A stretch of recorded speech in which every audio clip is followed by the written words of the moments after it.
welcome to Emerald Lake. I'm Raven, as you all know that are here. Yeah, we can set things aside for now.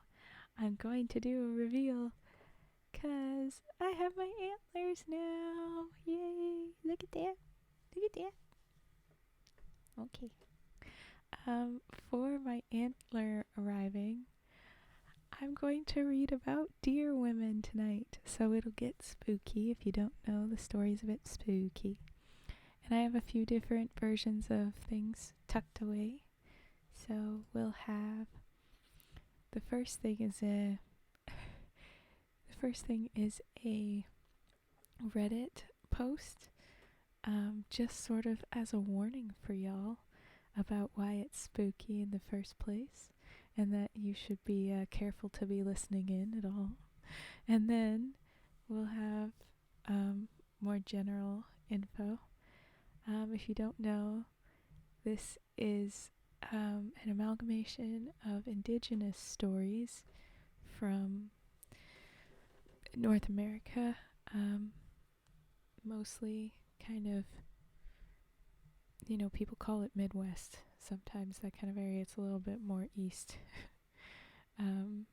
But somewhere in and around the US and Canada, yeah, mostly Midwest and a bit east.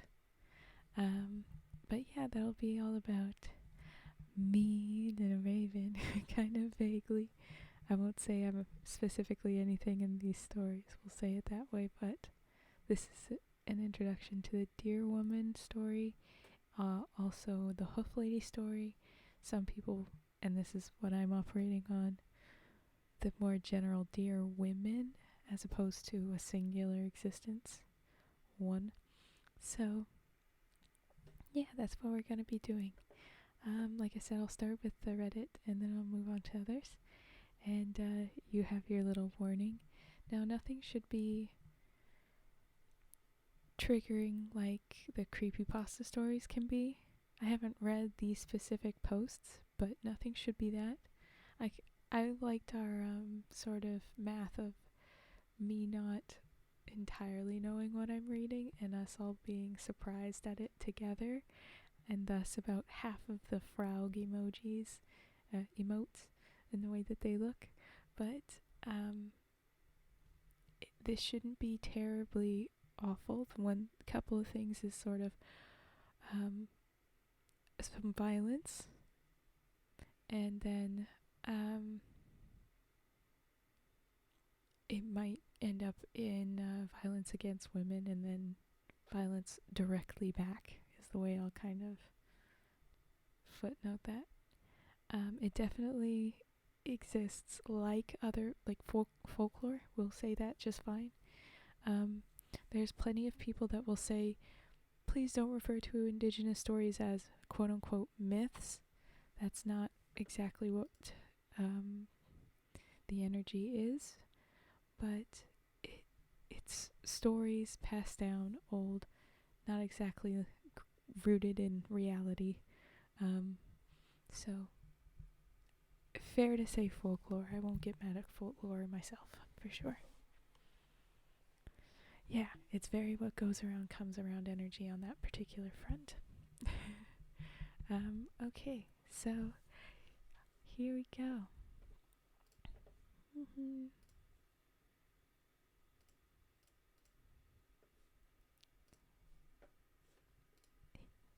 Alright, this was posted about 10 years ago, and there's some comments on it. But this is just like a cute, quick little thing. I really wish I had some kind of explanation for this. I'm a rational person. It's not that I don't believe in the paranormal, I do. It's just that I think most of the time there's a more mundane reason behind events other than ghosts or demons did it. Yeah, exactly, Dimda. Okay. Even though I've had plenty of my own paranormal experiences, I'm not one to jump to conclusions. That's why the story of Deer Woman surprised me. That's why, hours after it happened, I still can't account for the events which took place last night. My daughter is 6 years old. She just turned at the beginning of June. She was born exactly 2 weeks before my own birthday, and in some ways we are annoyingly alike. We're both headstrong, we love to read, and when you combine those traits, you get little girls who love scary stories and refuse to listen to adults when they say, maybe you should wait until you're older. For her birthday, I bought her a couple of scary books. The series is called Short and Shivery. They're sort of like the awesome Scary Stories to Tell in the Dark series, except the artwork isn't nearly as cool. Every night since then, we've been reading those stories together. At least, when she isn't at her dad's. He doesn't like scary stories, so it's a special thing that she and I bond over. And last night, I picked a shorter story. She was up past her bedtime and I was tired. I saw one called The Deer Woman, which was based off an old Poncan legend, and that's one of the nations that has this legend. Just one of them. There's a bunch, but yeah, I guess this version is Poncan. I won't bore you with the details, but it goes a little something like this. 2 brothers are attending a celebration over the recently successful buffalo hunt. One of the brothers spots an intensely beautiful woman who he's never seen before. She is dancing with the other women and wearing a white buckskin dress and has eyes so enchanting he can't look away. When she stretches out her hand to him, he is compelled to follow her. She leads him into the woods, but unbeknownst to either of them, the younger brother follows. He's not far behind when he hears a cry. By the time he finds his elder brother, he's dead, gored by some terrible beast. He consults the wise woman of the tribe, who tells him that the woman was in fact a spirit called Deer Woman. She is a terrible enchantress whose beautiful face hypnotizes men, forcing them to stare only into her eyes. It is because of this that they can't look down and see her feet, which are actually deer hooves, which no moccasins will fit. The younger brother then organizes another dance. He has the men build high walls around the village and a gate made of tree branches. He tells the men not to look at the women's faces, only at their feet. Then he begins the celebration. The other men, predictably, can't keep their eyes off the beautiful women's faces, and so it is only the younger brother who finds Deer Woman kicking her hooves as she dances amongst his people. He tackles her. She transforms into a hideous beast, nearly killing him. Then she leaps over the wall, and by the time the other men can bypass the tree branch gate, they only see a giant deer bounding away in the moonlight. The legend ends on the note that the tribe never saw the Deer Woman again, but that they heard news from travelers that other tribes were now having problems with the evil spirit. I didn't think it was a particularly scary story, but my daughter was unexpectedly affected by it.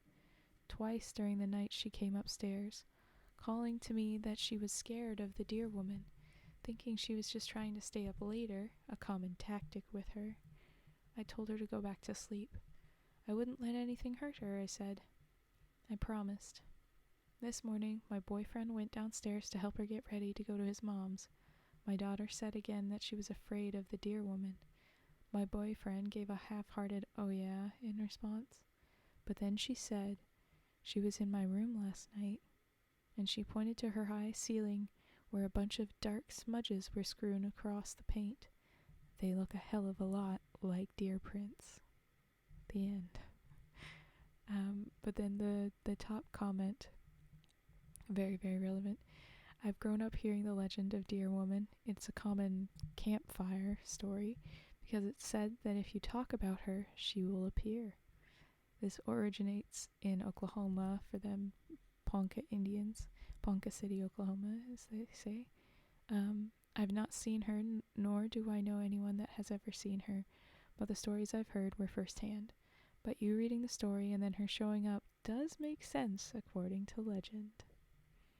So yes, this is your warning. As we talk about her, she may appear. What is your question, Dumda?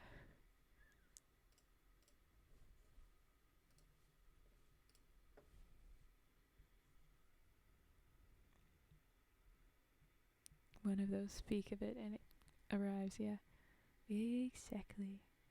I'm quickly going to look. I had caught in my quick look the scary stories to tell in the dark, but I hadn't seen that this is short and shivery, so maybe I can actually get the exact story that they had.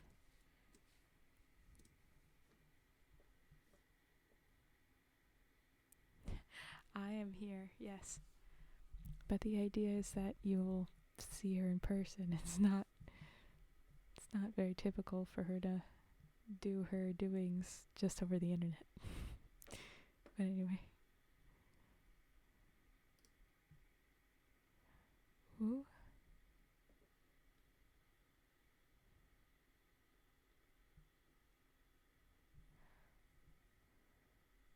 I have images from the story. That's cute. So this one is the Ponca tribe in Nebraska. The story that they read in their book, it was the Ponca tribe in Nebraska. And it's got an interesting image of the deer woman herself with the hooves. Anyway. You think you'll be pine? You're just terrible with hints? Mildly confused, but okay.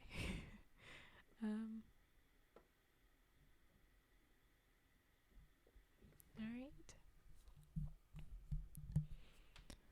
The next couple of pieces that I have is a creepypasta story of it.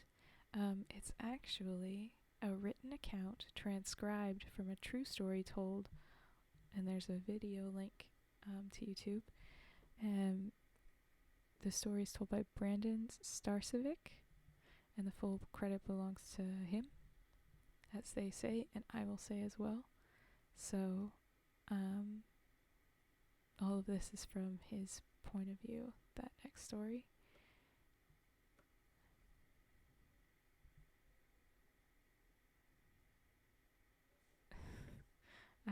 Okay, that's it. Alright. Well, there are other versions of her. This one is... Yeah, Brandon says he's from the Northwest Territories and lives in Victoria, British Columbia. So, a little bit more north, and very much more north than the Nebraska, Oklahoma. But that's the second one. After the creepypasta, or maybe I'll go in a different order, there's a couple of more things that I'll read out. There's a whole site based on Dear Woman that we can read in pieces. It's called City of Angels, this site, so I'm guessing it's not exactly 100% honest to the original stories, but it's there. Then I have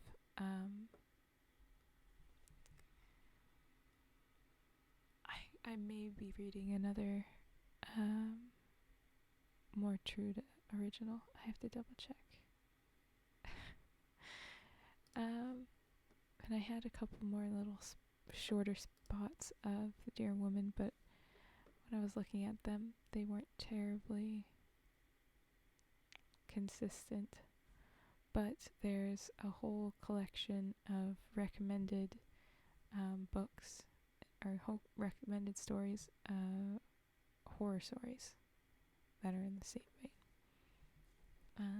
I think we'll go with the creepypasta one next, if that's up.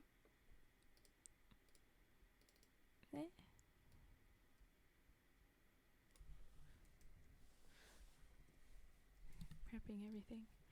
I might as well take a second while I'm typing to thank Death Noah for the stuff that you sent. I've set things up. I haven't got everything all connected right now, but I'm very much appreciative of the new chair. So thank you. That's all set up and good to go.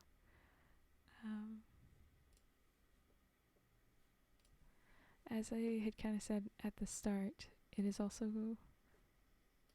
The story is also called Hoof Lady, And that's what this one is, the creepypasta one.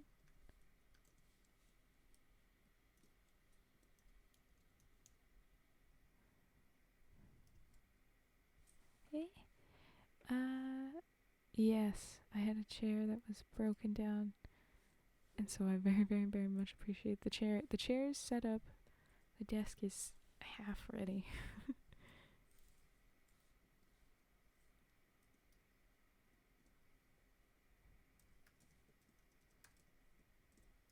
One-handed typing things out right now. Okay.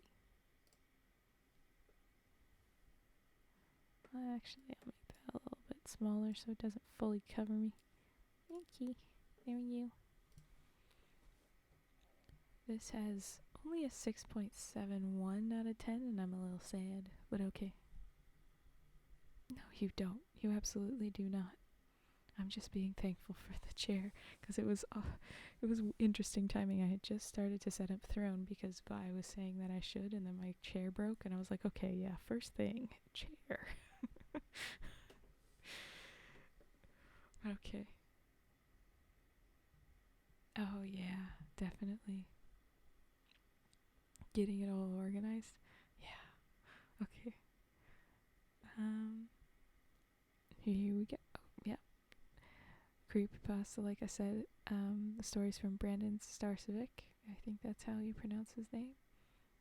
And there's a link on YouTube if you want to Google creepypasta the Hoof Lady. You can get the link just there. Here we go. Okay. And that's actually what he says. Yeah. Oh, I feel that. I feel that very much. Okay. My name is Brandon Starcevic. I'm from the Northwest Territories, and I live in Victoria, British Columbia, Canada. Everybody thinks since I joined the military, this is where I was posted. I'm here because I had to get away from something in my life before this. We'll start from the beginning. In about grade 11, I was going to school, and I had quit working so I could focus on my grades, which didn't really help.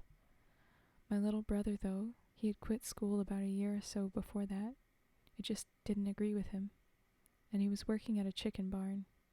Every day his friend would come and pick him up in the morning and drop him off at night, and he would be covered with dirt, poop, stuff like that. One day, towards the end of grade 11, he came home and said, "Mom, I've been offered another job, but at the same place. It's property manager of the chicken barn. They want me to live out there, and I said I wouldn't move there unless you and Brandon got to move there too." He didn't want to live there all by himself. My mom asked how many bedrooms and how big the house is, and he said it's a fair-sized house, 3 bedrooms, technically 4, but the thing is it's really grimy and dirty, and the old property manager just skipped town, just left everything. The good thing is, though, the chicken barn owners said they would pay for brand new appliances, paint, supplies, and they would get the floors redone and everything professionally. So all we would have to do was paint the walls and clean the place up. Take care of the property, make sure nobody comes on, cut the grass, that's pretty much it. She said, well, let's go have a look. So we drove out of my town of Hay River, Northwest Territories, to the little sub-town of Enterprise, about 13 kilometers out. It was just a little road, a little turn-off in the middle of nowhere. I'd been by there many times to go camping, picnicking to the waterfalls, or just leaving the NWT to go on vacation. NWT being Northwest Territories. And I've never noticed it before. A little road just off the side of the highway. It had a little wooden sign that said 62 Mirren. That's it. So we turned into 62 Mirren, and you drove down and you see tall white birch trees all the way down. It's a narrow road and it looks like it goes nowhere, and then all of a sudden you get to the end and there's a left. You turn left and there you go. There's a large opening, and on the left is a very large but not long yard, and all the way around the yard are unkept hedges 15 feet high. In the middle of the yard there were saplings growing. Drive on a dirt road, and on the right side, just a little bit in, there's a house. Yeah, birch is very useful. Very pretty too. It looks fairly new. It's backwards though. When the house was originally built, it was facing down a hill towards the river. The river was far away, but in between the river and the house were all the fields. But now the trees on the hill were as high as the house, so you looked at trees when you were looking out the front. So the back of the house was the front, and it had a little deck 9 inches high, just a wide platform. If you looked past the house, there was a road that went right and down, all the way to the bottom of the hill. There was a large field that opened up, and there's a huge chicken barn compiled of multiple smaller barns. The original barn was decrepit and just creepy. It was dark all the time, no lights in it. And if you walked through it, because you had to walk through it to get to the upstairs chicken barns, the 2 newest ones, all you could see halfway through was a little white line down the middle at the end. It was a set of doors that were used for loading, and once in a while you could swear that the white line would disappear as if something walked by. It's just your mind playing tricks, obviously. But yes, very large, 4 sections to it. 2 new parts, the egg packing part and the back barn, and then the creepy one. The property was called Delancey's Estate. Apparently an old guy named Arthur Delancey used to own the place. More of a rich farmer, so that's how you get something to be called an estate, I guess. The house when we got there was just disgusting. Grime and filth all over the walls. There was cat shit, cat litter, rat pellets, poison, grease inside the filter of the fan above the stove, the yellow fridge. Everywhere was just disgusting. The carpet was thick, laden with dirt embedded into it, but we ended up getting the place pretty tidy. I'll describe the layout of the house. As soon as you walk in the door, there's a landing. Directly ahead of you is a couple stairs going up, and just to your right is a couple stairs going down. If you look directly across from the upstairs, there's a room. It's not the biggest room, but it's a room. Next to that on the right side would be the master bedroom. It was the corner of the house. Across from that would be the bathroom, and at the end of that short hall was a pantry closet. My little brother said my mom could have the master bedroom because he really wanted her to stay there. He would take the bedroom next to it. If you go left instead of right, you would find the kitchen, and half wall past that would be the dining room. To your right would be the living room, which also had the front of the house window and the front door, but there was no porch or balcony or anything. The door was just shut and locked. The dining room had that 80s paneling, that false wood look, and we painted over that. The linoleum was replaced, the carpet was replaced, and all professionally done after we'd cleaned out the entire house and gotten the appliances removed. It looked brand new, but it wasn't until you went downstairs that you realized how old the house was. So if you round the landing and you go downstairs, directly across from the bottom was a wood shop that I assumed was a wood shop, because you walk in and there's this narrow wooden bench that was all warped. It was a very narrow room, but if you went right from the stairs, you would see 2 giant plastic tanks full of water. That's your water. You had to get a truck to come out and fill them up once every 2 weeks. It wasn't terribly expensive. Then you had your water heater, your washer, and your dryer. To your left and behind you is that little cubby hole under the stairs where you put your Christmas decorations, Halloween costumes, all that stuff. Right next to that, to the left, would be the first room. The carpet was still perfect. The walls were white and had a strip of children's wallpapering. There was an old chalkboard and a little kid's picnic table. It was nice. That was to be my room. I chose it when we first saw the place. By the time we'd just about finished cleaning, it was summer and coming on to my grad year. I was going to be spending a whole lot of extra time at home studying. It would work out really well, no distractions. But then my brother, the eldest one, moved to the Northwest Territories. He wanted to find work up here, so he stayed. And him being the oldest, me being the second youngest and smaller than him, he got to pick that room. What was I to do? Beat up my big old brother? Nah, wouldn't happen. So beyond that room, if you keep walking down to the end of the hallway, the wall stops. If you turn right, there would have been a door. But there was a basement pole on one side of the opening, so you couldn't put a door there. You walk in, and on the left there's just a wall. It's all wavy through time. It's all wavy through, though, from time and humidity. And that wall was connected to another wavy wall, and that wall was connected to a wall that had a little door. A creepy, tiny little door nailed shut. I'll tell you more about that later. The floors were old, worn, wooden planks with some holes in them. If you turn right when you go in the room, there's a little propane furnace, and next to that is a 6x6x6 foot cast iron turn-of-the-century wood furnace. It had the big spring handle, and you'd slam that door shut, and yeah, it's like something out of a horror movie. In between the furnaces and the walls, you can go all the way to the back, and there's a space behind them. Light never went there. So that was going to be my room. Yippee! I went and grabbed the old carpet that was torn out of the living room, perfect size, because that was right above me. I steam cleaned the carpet and trimmed it to fit. I put my bed on the left side against the wavy walls because they were less creepy than the furnaces and the tiny nailed shut door. I found a big steel rack with shelves, and that was my dresser. I put that in front of the little door in case anything tried to get through it. Ha. There was a little light in the middle of the room. Clink. You had to pull the string. I wish there was a better way, but I had to reach up, clink, and jump back into bed. Yeah. So we had the place all set up. Grade 12 had started, and I had to catch the bus as it passed our place. If I didn't, I would have to look for a ride.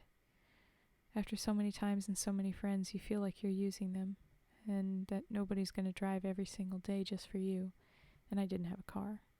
So I took the bus home. It was just easier that way. I had time to study, time to do whatever I wanted to do out there. But then I got a little bit squirrely. Nothing to do, really. Watch TV, do your homework. So one lunch, I went to the town library, small town, 2,000 people at most. I walk in and say hi to Mrs. Barnes. I've known her since I was a kid. And I told her I kind of wanted to read. She gasps and goes, "Oh my, I've been waiting to hear that your whole life." She knew I didn't read and added, "But I don't really want to read. Does that make sense?" She says, "1 second." Runs around the corner, comes back with a stack of CDs. It was the second Harry Potter book on audio. I brought them back home, went down to my room with a ghetto blaster, and just laid on my bed and listened. Across from the doorway, I had put a full-length mirror, and since I couldn't put in an actual door, I'd hung a wool fleece blanket there. One day while listening to Harry Potter, I saw something in the mirror. Definitely went for audiobooks. As soon as somebody walks down the hallway, the blanket billows out from the air draft. But I sat up and looked at the blanket, and it was completely still. I looked out, and there was nobody there. It had either been a woman in a white dress or a man in a white robe walking by the mirror. I got all creeped out, and I went upstairs. Told my brother and Mom, "Oh yeah, he's smoking weed. Mine's playing tricks on him." This is the first time I've told it by myself, and I'm having a bit of a hard time. Okay. One time during winter, we were watching a movie in the living room, and my mom wanted to watch it in her bedroom. We had satellite in the living room, and we could have all the rooms set up with satellite, but we'd have to watch the same thing because we didn't have the luxuries of a splitter, just a manual splitter. She asked if I can go on the roof and bring her cable over to the splitter. "Yeah, sure, no problem, Mom. Just hold the flashlight and the ladder for me." So we walk out in the snow. The ladder was already there because I was supposed to paint the outside, but never did. She holds it for me, shines the light up, and I climb on the roof.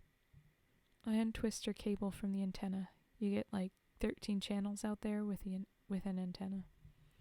And start pulling it through the snow. Then I get to the east trough, and it's stuck. It's really stuck, frozen.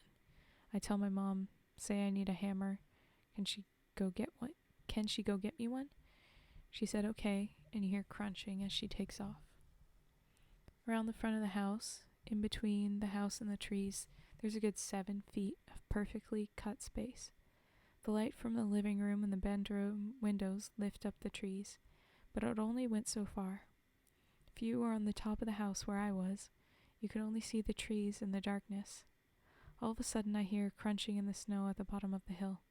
Fuck, there's some animal. It's coming up the hill and it's starting to break branches. It's running.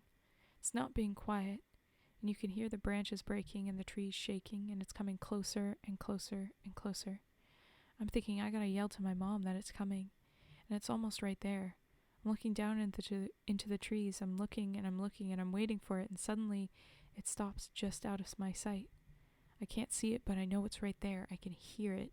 It's so close. And then it starts at the bottom of the hill again. Something's crunching through the snow, something's breaking the branches, and it's coming up the hill.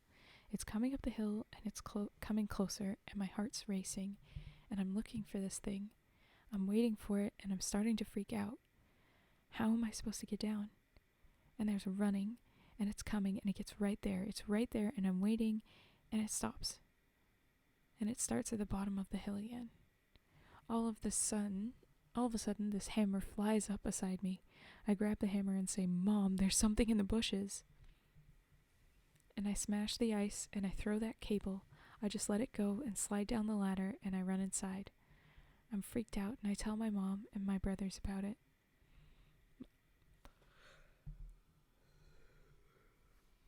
Sorry. My mom said that her and my oldest brother had come home one night, and they were parking beside the house near the hill, and they heard something in the bushes too. So they started parking across from the house, backed up against the hedges. You know, there's wolves. There's 1 person for every 4 wolves in the Northwest Territories, and 7 bears, or the other way around. Anyway, there's a lot of animals out there that can kill and eat you, but how it came up the hill was extra creepy. Oh, I was yawning. That's all. I was just trying to not be very loud about it.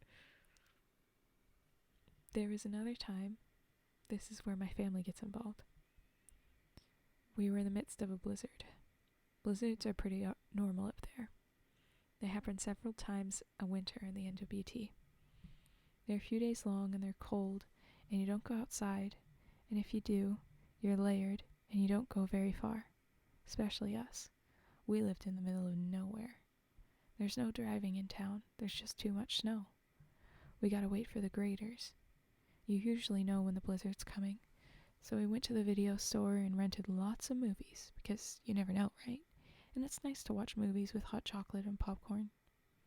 So we're in the middle of watching a scary movie. My oldest brother had a girlfriend over, and there was my little brother, my mom, and me. We were watching Pumpkinhead 2, and it was just like in the movies where you're watching for something to jump out. They're trying to get the timing right to catch you off guard, and all of a sudden, bang, bang, from behind me. I jump up and we all scream, and I turn on the lights. I was sitting on a chair by myself against the wall. We all turn on the lights. Huh? Yeah, anyway, somebody's got to run down to the porch, turn that on. We turn on all the lights. That's what they're saying. Okay. Turn that on, run back up, and you gotta look out the windows, and there's nobody. If somebody had come in the middle of a blizzard, they would had to have driven, and there's no tracks. It was already snowed over, even our own tracks from parking. Well, you know, we could have left a rake out, or a tree branch could have fallen, or a bird could have hit the house. Anything, right? We all kind of calmed down a little bit, turn off all the lights, and play the movie again. Sorry? Play the movie again. It was not even a minute later when it seemed like it was in that same lengthy part where the music's going and there's something about to happen, and from the front door we hear bang, bang, bang, and from the roof, bang, bang, bang, and then from the walls all around us, bang, bang, bang, bang, bang. The whole house is shaking everywhere. We jump up, we're all screaming, and we turn on the lights. I don't even know who turned them on, and just everything stops. We're all just shaking, looking at each other. Well, what could we say? We look out the windows, no tracks, nothing. The ambiance of the entire house was weird. So we put on a comedy, grabbed something to eat, comfort food to make us feel better. That was it. We all knew something was going on. I knew something was going on. I talked to the manager. He had worked there since he was a kid. I asked him what that little door was there for. He just says, "Come on." We walk down the hill and get about halfway down to the chicken barn. He suddenly turns into the bushes, and there's a little steel shack in the middle of them. He pulls out this big ring of keys, fumbles around, and opens it up, and he goes, "That's weird. The light's on. I haven't been in here in years." We walk in like it's a mine shaft. And it's like a mine shaft. There's one light in there. There's a little wooden shelf. And then there's literally a shaft underground. It had the pillars and stuff, and it went all the way up the hill to that little door. It was caved in a bit. He said what you'd do is you'd fill that room, my room, full of wood in the wintertime, then fill this room down here, and when you ran out of wood, you would go down the shaft and bring that wood back up into your room. But the door is nailed shut because apparently Arthur Delancey died going through the shaft. That's where it caved in. Oh, that's cool. It was summertime one day, and I walk into the dining room, and my little brother is sitting there just staring at the dining room window. "Brandon!" "What?" "Look out the window." I look out the kitchen window, and there was an old lady just standing there looking at the house. I'm like, "How did she get here?" He goes, "I don't know. Go talk to her." "You?" "No, go talk to her." Okay. So I go down the stairs, and I open the door, peek out, and she's still looking at the house. "Excuse me, ma'am?" She gets startled, and I'm like, this is private property." I notice there's a card there, so okay, she drove here. She's not a spirit. And she's like, "Oh, sorry. I didn't mean to intrude or anything. I used to live here when I was a little girl. I grew up here and wanted to see it again." I say, "Oh, wow. That's neat. How old were you when you moved away?" She answers, "About 5 or 6. "Would you happen to be related to the Delanceys?" "Yes," she says. "Actually, my father built this house. His name was Arthur." Oh, God. Did he die here? It just came out of me, and it felt rude after the fact, but not when I said it. "Yes, he did. That's why we moved away. Because when my father died getting wood, my mom had a little breakdown. She couldn't live here anymore. She said she remembered her room, the wallpaper, the little chalkboard, the picnic table." "Picnic table? I think you might want to come see this." So the little old lady came with me, and I helped her down the stairs and brought her to the little wood shop where I'd put them. She said, "That's them. Those are mine." I said she could have them, brought them up to her car, and put them in her trunk. She took off. Yeah, that confirmed that my room's connected to that guy's deathbed. So it was the middle of winter again in the Northwest Territories. Very, very cold. Very frozen, and everything just stopped. Dark nighttime. Dark all the time. I was going to bed, and it was really cold in my bedroom. It's warmer upstairs because the thermostat's upstairs and heat rises. But it was extra cold, and the furnace should have turned down by now. When it turns on, it doesn't blow into the room, so I have to take off the cover and put it up against the larger furnace. You can't see anything because the pilot light's hidden, but when it lights, you get these bunch of little flames, and it just lights up my whole room, and you get the heat.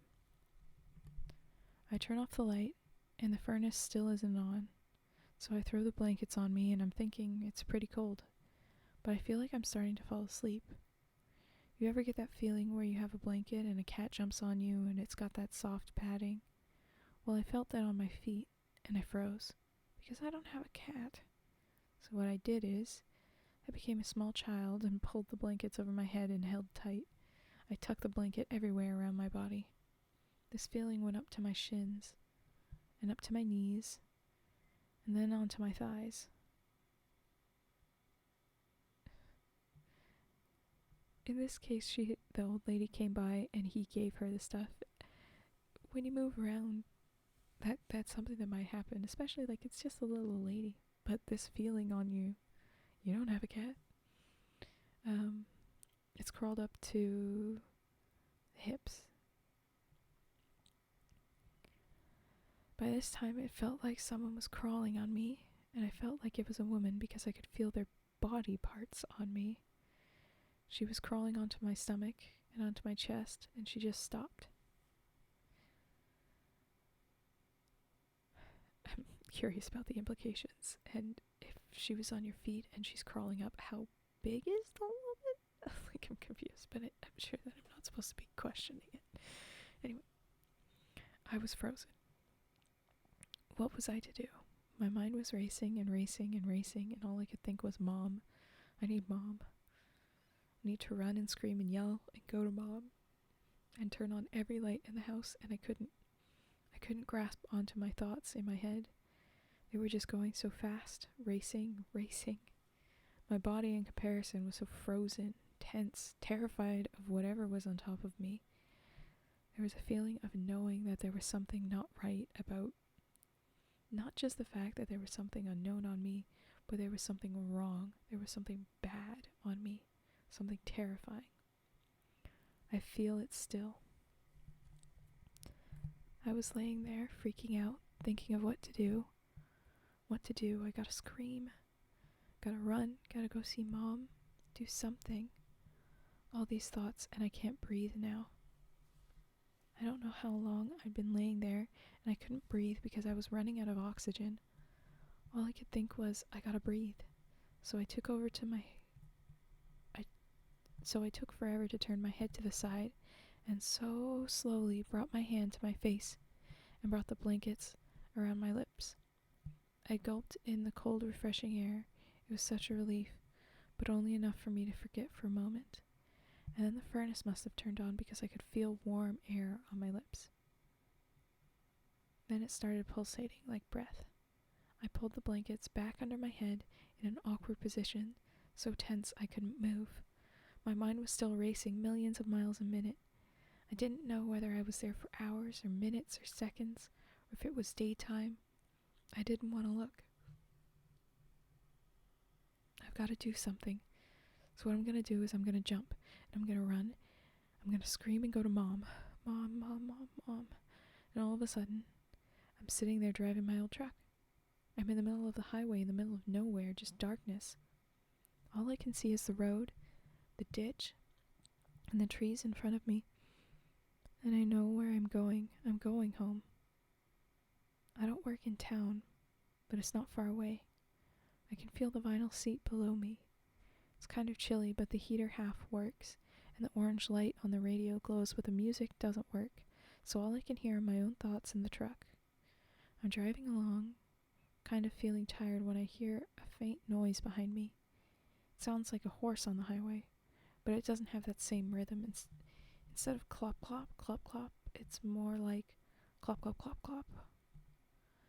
It's running. Something is behind me, running on the highway really fast with hooves. I can hear it coming, getting closer and louder. And I'm starting to freak out, starting to speed up a little. I keep looking back, but there's nothing there, nothing behind me. It's getting closer, and I can feel it now. It's almost here. I look over, and it was as if the moon had come out from behind the clouds, lighting up the entire sky. That didn't matter, though. What mattered was what was next to me, running beside me at impossible speeds, staring directly ahead. It was a woman with dark, curly, greasy hair, gray, wrinkly face, black eyes, hairy chest, and gray skin, and once you got to her waist, it was just thick black hair, and she had hooves, running impossibly fast next to me. This time, all I did was lean forward, my lip touching the steering wheel, stepping on the gas as hard as I could. I would look over. I couldn't help myself, and she was just staring ahead, running as fast as I was going. The engine roared as we went, and I looked, and she slowly turned her head towards me. Her black eyes glimmered as she reached her arm out and pointed ahead. I'm roaring, and I'm flying, and I'm coming down. and I'm walking with my friend down the street. It's darkness all around us. All you can see is street light, and a little tiny gas station. Just the front of it illuminated.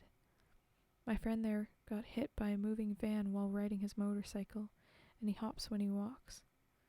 We're talking and laughing, having a good time, and he points and goes, "Look." We're getting close enough to the gas station where we can see the shadow of a person huddled up against the wall, just out of the light. He goes, "Hey buddy, you okay?" Suddenly it jumps up, and all you can hear is a clop on the cement. I don't know why, but we start chasing it. We're both running around and around, but it's always just around the corner. He says, "Stop, you go one way, I'll go the other way." We split up, running and chasing after this sound, and I'm standing there in the middle of the highway, looking at a house, small house, screen door, a woman sitting on the porch. It's slightly raining, and there's this little girl jumping in the puddles. She has this little yellow slicker and with a little yellow rain hat and little yellow rain boots. She's jumping and laughing in the water. There's still color, but everything was a bit gray. I couldn't move or say or do anything. It's like I wasn't there. I didn't exist to them. I was just watching them. She's laughing, and the mother's laughing too. She's smiling and clapping. The little girl's having such a great time. When I hear this phone ringing in the back of the house, she says, "1 second, Mommy will be right back." She goes and opens the screen door, closes it. Then it was intensely pouring. More rain than I'd ever seen pour down in my entire life, and it got darker. This little girl is having a blast, a shrill laugh coming out of her. These puddles she's jumping in were so big. All I can do is watch as she jumps into a large puddle, and it comes up to her waist, and she jerks. And she jerks again, and all I can see is her falling slowly backwards, just as her little hat disappears under the water. The door opens, and her mom comes running out, and she starts screaming, "Kaylee! Kaylee!" while looking around frantically. And I'm lying there back in my bed, petrified, fear-stricken. I couldn't think, couldn't do anything. There was something on top of me. I knew there was something on top of me, and I had to do something about it. I had to build this courage, build this something inside of me that was stronger than me. I knew what I was going to do. I was going to grab my blankets and push with all my might as hard as I could and run as fast as I could down the hallway, up the stairs and into my mom's bedroom, turn on all the lights I can on the way, and slam the door behind me. Mom, Mom, Mom, Mom, Mom. Finally, after I don't know if it was minutes or hours or days, I built enough courage. I grabbed the blanket and I pushed as hard as I could and pushed, and it was like everything was in slow motion. The blanket slowly fell, and at just that moment, the furnace turned on. A roar and a flickery display of lights. As the blanket dropped, I could see the silhouette of a woman at the end of my bed. She had black hair, gray face, everything. She was drifting slowly backward off the bed, but then stopped and flung herself toward me. I woke up and it was daytime. I hurriedly went upstairs and told my mom, my family. They half believed me because of what happened to all of us. Within 2 weeks I joined. I looked and looked, and it wasn't until I found a trade fair, but I joined the military and went to basic training. I moved here, as in Victoria, and I've been here happy, but still worried that something's always behind me, always around the corner. The worst is going upstairs. You open the door to go into the stairwell, and right behind you, just as the door is closing, there's always something that may be snuck in with you. And just as you're leaving, there's always something that may be snuck out with you too. And that's the end of that.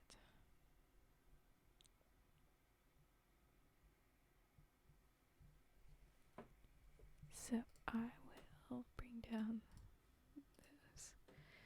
Yeah. So, in this one, it's all just in your head, and that's fun. In other versions of her, I was trying to find. I thought that one might get a bit more specific. But I'll read this like it's 2 paragraphs over what's supposed to have more like info on these. I'll add in a little bit more. I'll just read this quickly.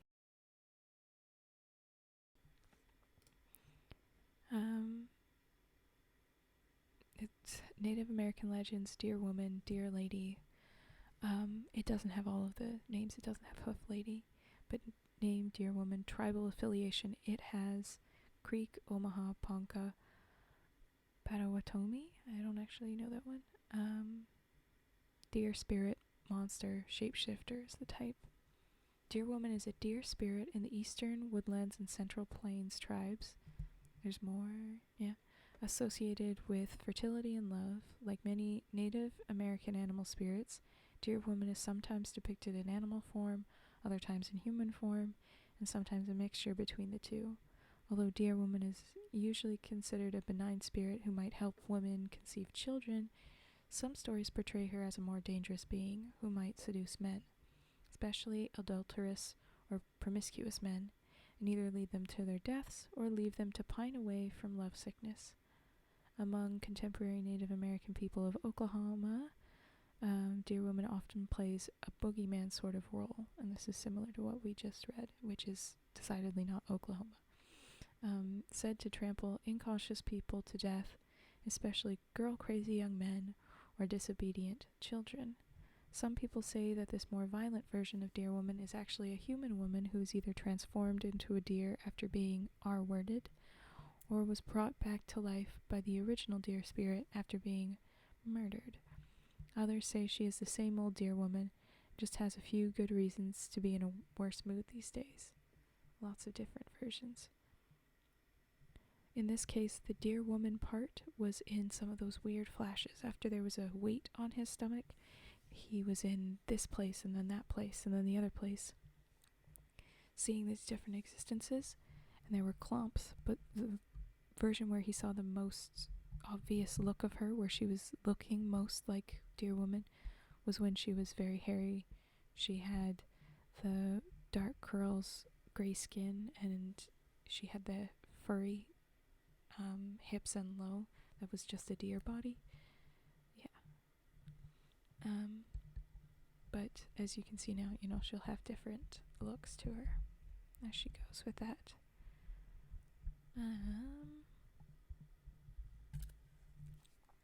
What's really awful is that there was one link on this site that wasn't working that had various stories connected to her, but they're gone. I have a very short version of a story that we could do of this also on that, but that was the versions that we have just now. Yeah, in that version it sounds like a sleep paralysis demon. It does a little bit. Lots of people that don't believe in the various spirits, they'll say it's just a sleep paralysis demon. Can't fault them for that, because that very much exists too. Anyway, I'm just going to take a second to double check on a couple of stories. I'm just going to be putting down the mic, but I'm watching the chat and readjusting.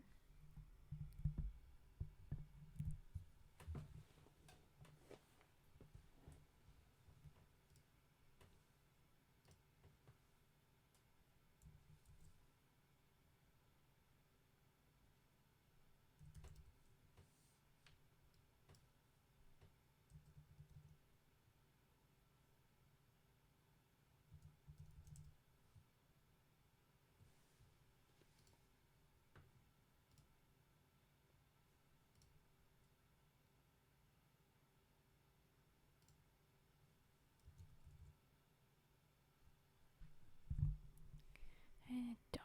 Okay, so the thing that I thought would be in one spot wasn't. You wouldn't blame them because the story kind of broad. Yeah, this one was very broad. I thought they were going to be more specific. I was hoping to find more. As I kind of said, I've been wanting to Oh no, another emote. Okay, I'll check my Discord. That's where you send those, isn't it? That's not it. Well, that's awesome. Yeah, learning the animation things. I've been trying to. I spent time learning what I could. Oh, that is cute. Little loves. I will have to send that one out to people soon. Boop. Okay. I will upload that one as soon as I can.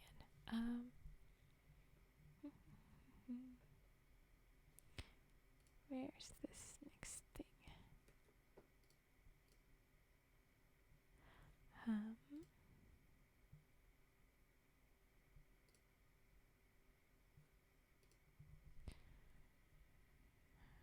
Yeah.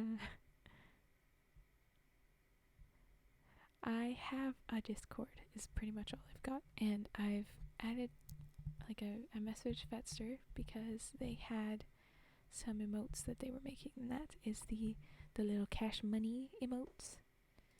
That little emote was them, and then I think that they should be up now, the other ones, but at least the cash money. We have surprise as well. That should be popping in soon. Oh no, they're not uploaded yet. But that one was all Fedster. Yeah, I'm the only one in it right now. Yeah. But I'm trying to sort it out.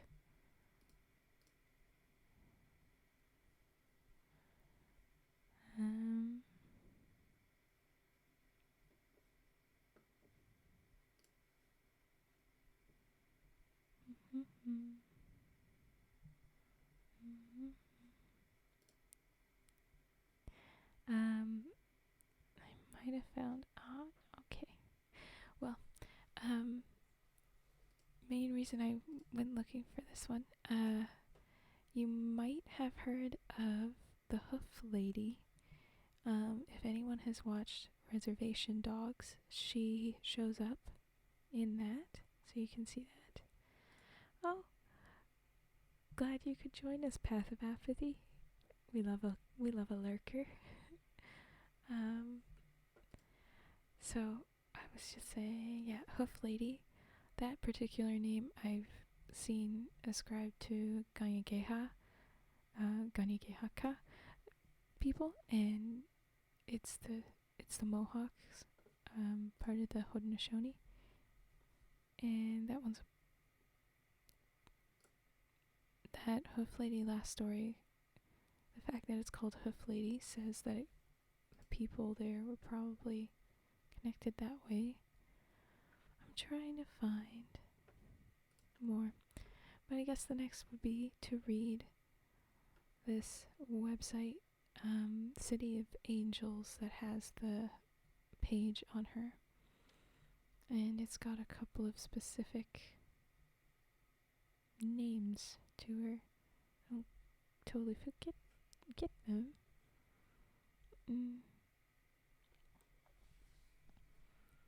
But it has more specifics and different things. I don't know how much I would go along with this, but it will have more versions of stories and give you more vague ideas of her, so that's cool. Council of Elders, thank you. You see, oh, Path, you've seen a bit of it? You've seen a bit of Reservation Dogs? Reservoir Dogs, oh no, yeah, they are very different. Yeah, cold phones and typing is a bit of a mess. But welcome everybody that's joined in.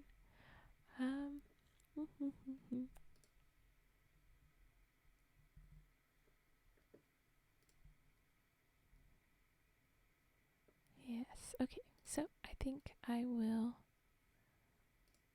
open up at this point, less story, more general info. So,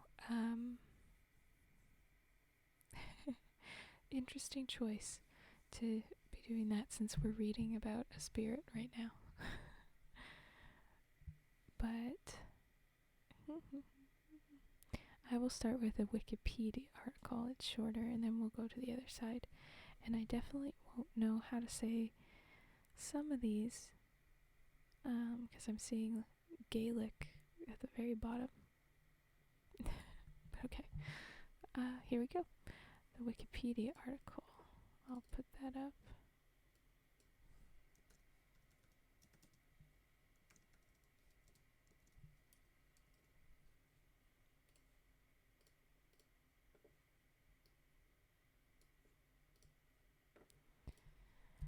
We're just reading each of these different things because my antlers are finally in. My model finally has them.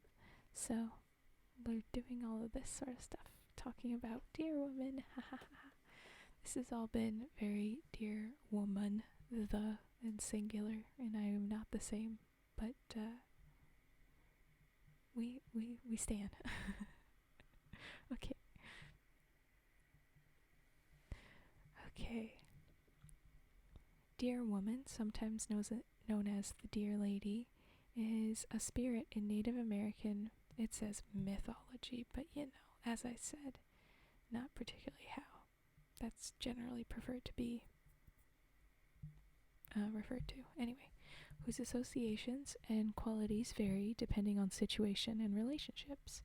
Generally, however, to men who have harmed women and children, she is vengeful and murderous and known to lure these men to their deaths.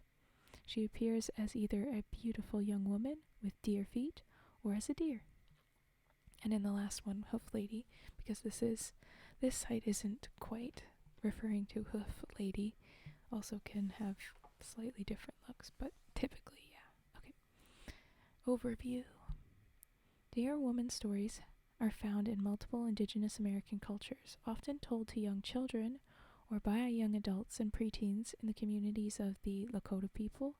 And then it has a pronunciation I don't know, Oseti Sakowin, Ojibwe, Ponca, Omaha, Cherokee, Muskogee, Seminole, Choctaw, Otoe, Osage, Pawnee, and the Haudenosaunee. And those are only the ones that have documented dear woman sightings. Many more.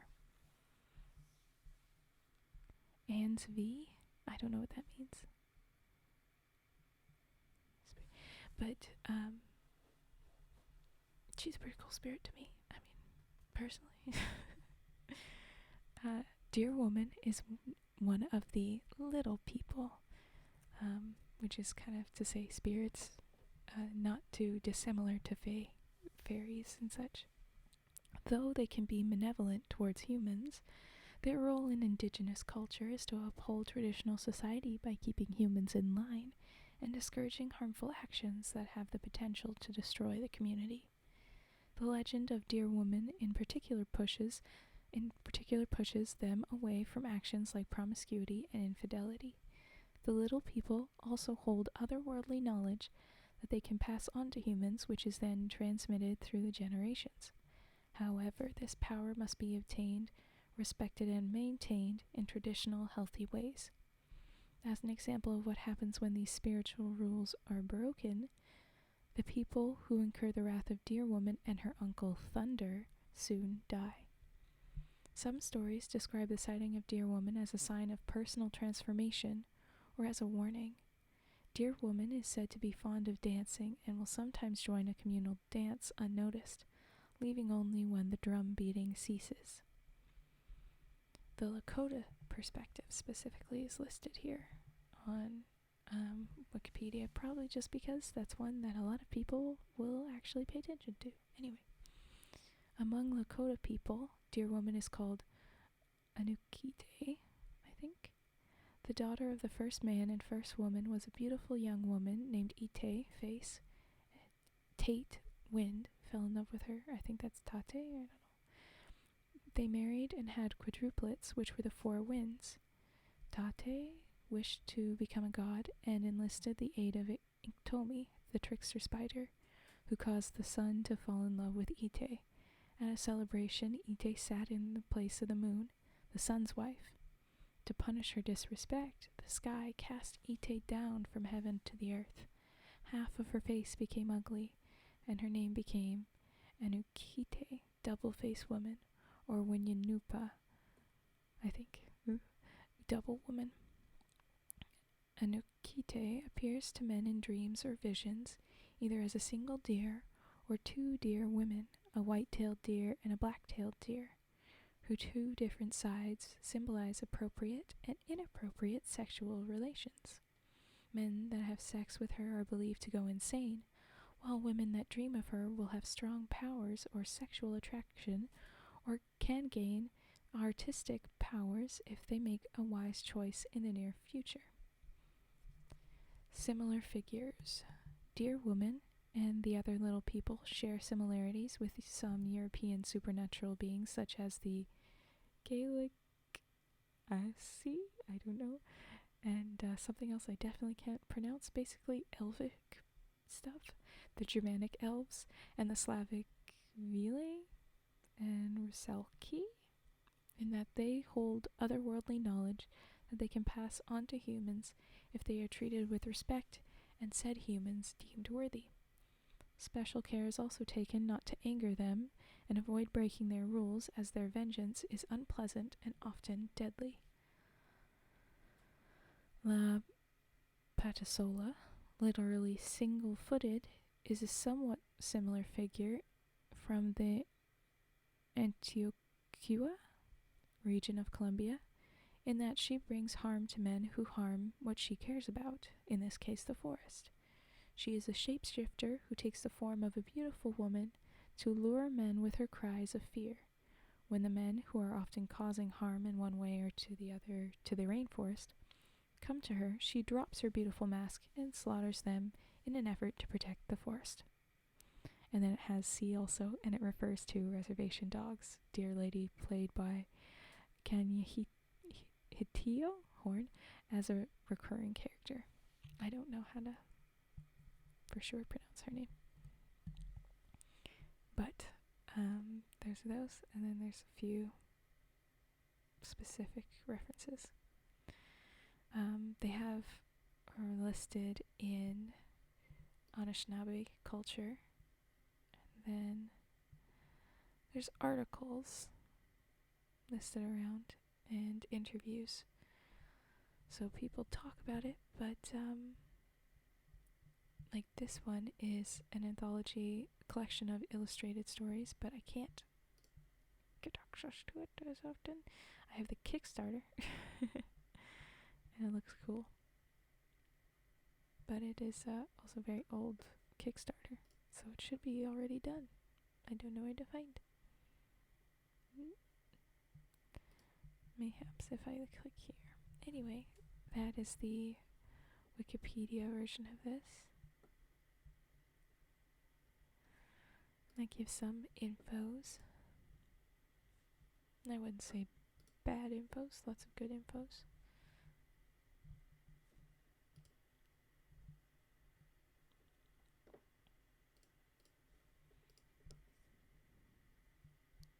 I think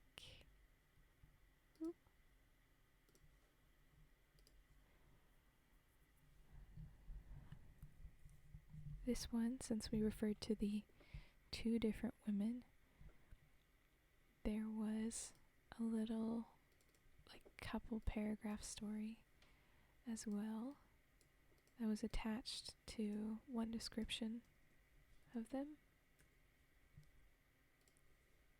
It's called The Dear Women, and I'll read that quickly. It's really quite short. A man wanted two young women.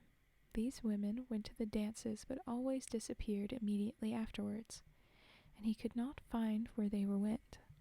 After things had gone on in this way for some time, one of the dances, the man fastened a string to the dresses of those young women. He held the string in his hand. He followed them about, and when they started off, he still followed, holding the string. The women discovered that he was following them. When they said to him, "What do you want?" he answered, "I want to go with you." Okay, keep lurking, Dimda. And they said, "All right," and set forward. "Near our home is a big hole. We are going to jump into it, and you jump in with us," they said to him. Then they got to the place. When they got to the place, it was as he had been told, and they jumped down into the hole, the man still with them. Then they went on again. Before they had gone far, they came to a large cavern where there were many deer. That is where the deer came from. When the three got there, the old buck said to him, "What are you doing here?" When they asked him that, he said, "I came because I want to marry these women." "Well, wait, and it will be soon time to go out. When that time comes, they will go out, and you can have the women." So the man waited. While he was sitting there, the time to go out came, and when they went out, and he went out with them. When they went out, he went out with them. He went out and walked around, covered with a deerskin, and he chased the female deers. While he was there, the old buck said, "You must travel about very carefully. Red feet, i.e. human beings, travel about. They must be watched very closely. Soup eaters, aka dogs, are also about, but they are not dangerous." It was just as they had told him, and he presently was killed. Then he went back, and they dressed him up in another deerskin. The fourth time one is killed is the last, and that man then disappeared for good. This is how it has been told. So this is clearly a translated story, and it feels very jumbled, and it feels detached from something like, oh, where's the rest of this from? And I cannot answer any of the rest of those questions. It just is very detached, but I liked... This sounded a little bit like some of the princes that we've seen in our fairy tales. The way that they will go, and then something will happen, and we're all cute. But why is that? And how did that one happen? So I kind of like this. Like I said, it was very, very short. Was it not?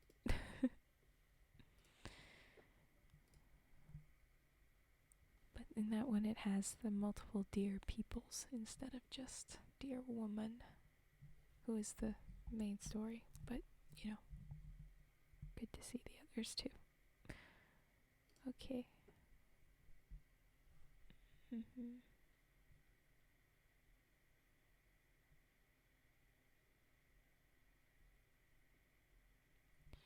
All right.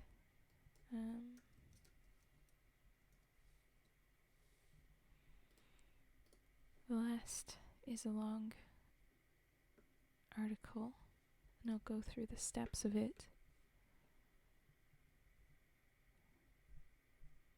I don't think I'll be reading all of it because it looks like it's got just a lot of general info shoved in here.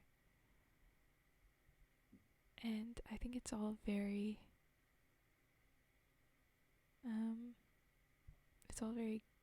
good info. Oh, thank you for joining in, Apathy. Yeah, I hope to see you next time. Well, see you in the chat. It's got a lot of info at the bottom. It says Dear Woman Tribes and Regions, and it has all these tribes listed and a bit of info on each of them. And I think that it would be great to look it up. I'm not going to be able to pronounce everything here, and it's at that point like it becomes just a history lesson if you want to go look into it. But I will read the other parts that aren't, and then we'll have lots of that. But it's got lots of different info on them and different artists' renderings, different versions of her. I would certainly argue against a couple of the pictures. Just because they seem very modernized and honestly like a little bit of another culture's views pushed onto this one, it seems, but an artist is an artist and gonna do what they're gonna do. My model is that too, so I can't be too upset. Anyway, okay.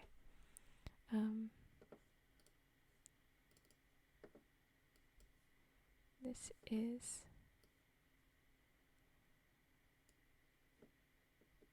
City of Angels, Dear Woman. I think I'll put that.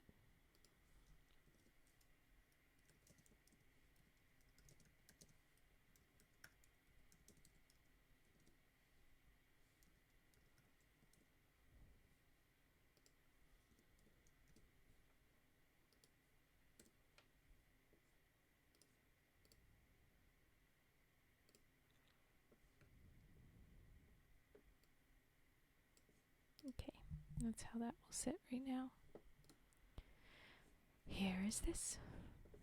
I'll stop at little breaks, but so this one lists Dear Woman as famed trickster Nunahi of the eastern woodlands and central plains, also called Kith. Changeling type Nunahi. It says playable, fully open, and then I'm like, is this a game? I think this is a game. But it has a lot of compiled info, and the fact that it listed all the different nations that include her stories worth reading. Anyway, Dear Woman is a deer spirit of the eastern woodlands and central plains tribes, heavily associated with fertility and love. She is a shapeshifter, sometimes human, sometimes animal, sometimes a mixture of the two, and like most tricksters, she has both a benevolent side and a dark side. She might help women conceive children, but other stories portray her seducing men, especially adulterous or promiscuous men, and leading them to their deaths or pining away from lovesickness. She is one of the most widespread legends found through most of the eastern and central United States and beyond. In contemporary times, particularly among the Native American people of Oklahoma, gathered from across the east and north, Dear Woman often plays a boogeyman sort of role, trampling incautious people to death, particularly girl-crazy young men or disobedient children. Some say this is a new Dear Woman marred by tragedy and horror, while others say it's the same Dear Woman in a much worse mood.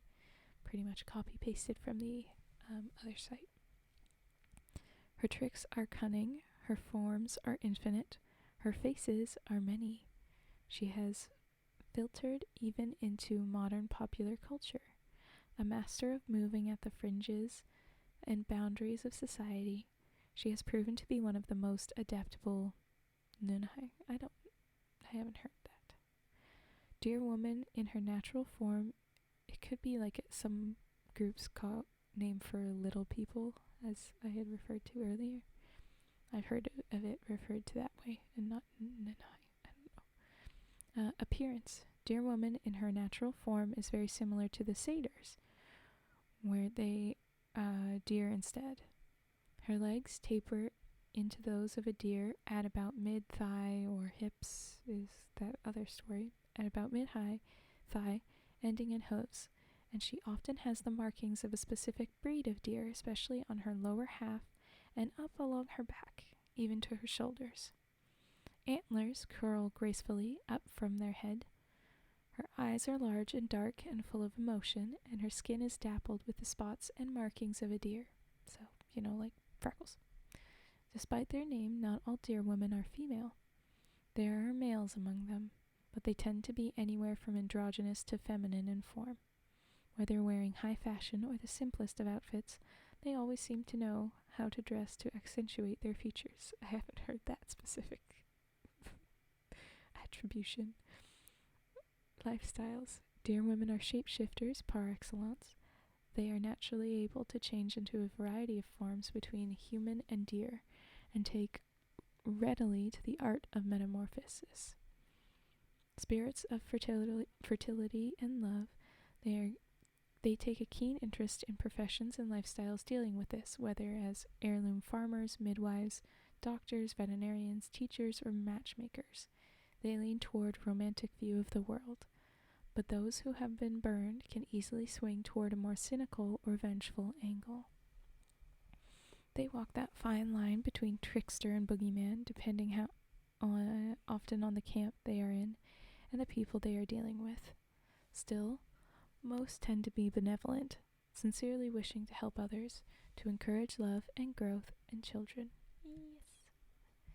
In some versions of her tales, she can be banished through the use of chanting and tobacco, while others claim the spell she casts can be broken by looking at one of her cloven hooves. Dear Woman is also fond of dancing, and often will join a communal dance unnoticed, leaving only when the drum beating ceases. These all can manifest as echoes for this kith. Dear Woman is born of a mixture of tales, a combination of trickster and fertility archetypes, the fecundity of deer, and tales told to frighten children and faithless men. As such, she can wear many faces. This gives them a certain complexity not found in some kiths who are more focused in their origins. Don't know what kiths is either. Dear Woman is one of the most widespread legends among Native peoples. We've read that. They've just put it next to a photo. Okay, fine. Versions of her tale can be found among most of the tribes of the Central Plains woodlands, including many of the largest remaining tribes, such as the Cherokee, Choctaw, Sioux, Creek, Ojibwe, and Haudenosaunee. As such, dear women are one of the most widespread Nanahi kiths. Again, I think that's just referring to little people, particularly in Oklahoma Junction, where so many tribes live so close together, and a majority of the larger ones have versions of the story. Their natural aptitude for performance leads many deer women into the arts, particularly dance. Some also engage in sports, as they are naturally athletic. They have a certain flair about them that they share to an extent with European kiths like the satyrs and puka. They are also natural tricksters, and acting and other professions that put them in the spotlight suit them well. Deer women have a love for transformative arts like metamorphosis, primal, and pyretics. They also excel at the 4 seasonal arts, and see no stigma in using the arts of autumn and winter as boogeymen and fertility spirits. Death and the turning of seasons is natural to them. Wayfarer, skycraft, chicanery, and legerdemain also find favor with them. Arts like Chronos naming and soothsay are more rare, and many feel sovereign and contract to be too blunt, though some will use them to protect their secrets. That whole paragraph sounded like it was from a game. As noted earlier, deer are a symbol of fertility among many Native American tribes. This ties in with both the deer woman's seductive side and with her frequent role as a protector of mothers and children, particularly in childbirth. Spring is thus an important art, and many who choose to take on roles and professions involving this, from veterinarian to doctor, midwife to teacher, nanny to rancher or farmer. As such, they also get along well with other kiths who value youth, such as the water babies and puka. I don't know what those are. Deer women are more evenly split between the 3 camps than most. Many will spend a fair amount of time in mid-season, seeing it as more than merely a bridge between the other 2. Summer camp is a riotous affair full of passion and art and seduction. Mid-season is as well, but is intermingled with time for tricks and scams, for devious deeds and clever words. For many, winter camp bouts are short, driven by traumatic events, but those dedicated to it can be true terrors, some violent and deadly, others more prone to mischief and chaos. Being tricksters, deer women are often rebels. While some embrace native culture, others eschew it or live at the fringes. They particularly like to take down the hypocritical and arrogant and the cruel. Though originally denizens of the eastern woodlands and central plains, the legend of deer women has spread far and wide. Part of this is from tribes like the Sioux, Creek, and Kickapoo, who moved westward due to either wars with other tribes or colonial expansion. Another part of this is the massive resettlement of tribes to Oklahoma. Her presence in the culture of the tribes like the Cherokee, who are widespread and filtered into much of the West, especially during the Dust Bowl, also has spread her influence. She appears in many tales and legends, and even in a recent featured episode of a certain horror anthology show that has won acclaim. Again, I'm pretty sure we know. Anyway, the vast range of the white-tailed deer has helped in her spread. It can be found through most of North America, outside some parts of the West and far north, and all down through Central America into large swaths of Colombia, Venezuela, Guyana, French Guiana, Suriname, and small portions of Peru, Ecuador, and Brazil. And South America has many native species of deer, such that deer women, tricksters that they are, have filtered all through Belletierra, and some have been there for a couple hundred years. Like the white-tailed deer that she still most commonly emulates, she knows how to thrive on the fringe. In many urban areas, deer are experiencing population explosions because they survive well at the edges of places. And with the world so broken up into bits and pieces of woodland and farmland and suburbia, it actually bolsters them. The presence of plants constantly being renewed by gardeners helps. Deer Woman is the same way. She is an expert at living on the edge, at the fringe, and moving deftly between different societies.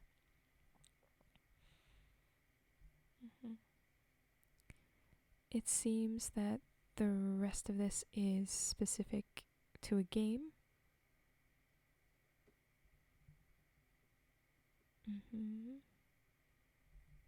Yep.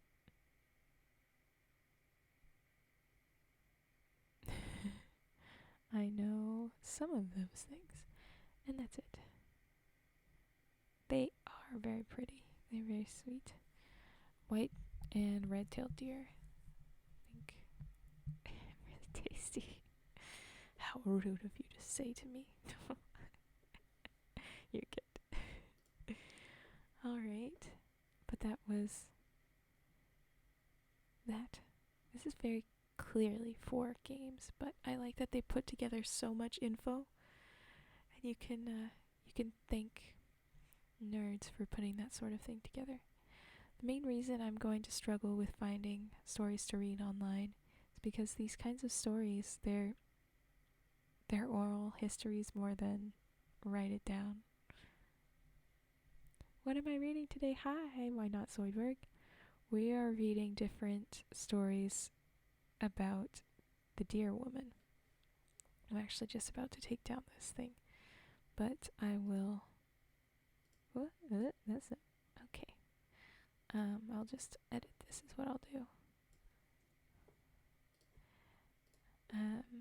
Because that is based on me. No official books. We had a creepypasta that we read that was great, and I'm going to take a break in a minute and try and find a few more flushed out things, because there was a couple of them that I was supposed to read that didn't have what I thought they had. If we have nothing else, I have a story or two that aren't fully directly connected, but there's something that we can read that isn't terribly off the mark for this vibe. But it's basically because I have my antlers now. My model has the antlers finally. We're just learning a little bit more about deer women, like myself. Teaching you all about that. Like I said, I'll take a couple minutes now break. I'll probably run an ad. Oh, you came back just as I'm gonna be doing a break and an ad. But glad you're back, Dumda. And then once I have that together, I'll keep reading, and we'll keep with a mildly spooky vibe, but also very. It's the blend of the two vibes I've read. Yes, I am. I'm very glad that they're here. Okay, then I will be right back. Boop.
Alright, we have some better little sites, links. So we're back. I'll change this. That bit. And hello, I am Bex. I'm glad you like this like mildly spooky vibe. Getting back into those, I managed to find different actual specific stories. We have this one, that one, that one, that one. I cannot confirm the authenticity of all of these, but good news, I have found a whole collection of stories of specifically Iroquois stories, Haudenosaunee, and I think that would be very fun. And I think that might be tomorrow's stuff, is basically stories, folklore that go around this. So, as I said, one of the, I've listed a bunch of the different tribes now reading these. One of them is the Haudenosaunee, and one of the stories I thought that I was going to read, because I thought when I had found the link that it included the deer woman specifically, and then it didn't. But I think in one of them I said that her uncle Thunder is relevant, and yeah, so Thunder is obviously very significant, and so you can read other versions of these things, and I think that will be the best. Yeah, I'll put that there, and I can read those another time, but now I'll do this. Very fair cage night wind. Sounds good. I'll always be uploading these afterwards, as you are aware, so you can listen in on them again. And I think with these specific ones, I may want to put in some of the specific links so that people can find these specific ones later, and you can see some of the pictures when they're there, or find with a lot of these, it's connected to other histories that you can look in on if you'd like. Yeah, I'll do tomorrow as well. Tomorrow night I just won't be doing afternoons for the next few days, and then I'm not going to do the stream on the 21st because I will be going up north and need to get my shit together first. And then I want to spend some time. I have gifts to finish making. I'm a crocheter, and I am crocheting a Pokemon for a friend. No, this is not afternoon for me. I kind of refer to them as afternoon, but the one I usually have on my schedule, one earlier in the day, one late at night. Tonight is the late at night. It's more like evening. But yeah, the evening one is the one I call the afternoon one, whereas this one is the late night one. Thanks. Yeah, I hope it turns out all right. I'll be delivering. Yeah, I do lots of different crafts. I mean, it's typical. You start one and the next thing you do all of them. But, okay. I'm going to prep stuff. And the first one I will read. Let's see.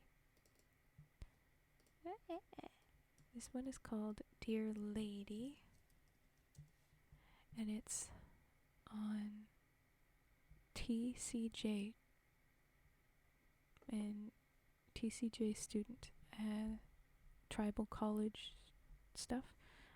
Tribal College Journal is probably what the acronym is for. You used to be able to crochet? Yeah, I'm about mentally at that point working on this frickin' Pokemon. It's been a lot that I'm about to be at the point where I can say I used to. But, Okay. This is Dear Lady on TCJ.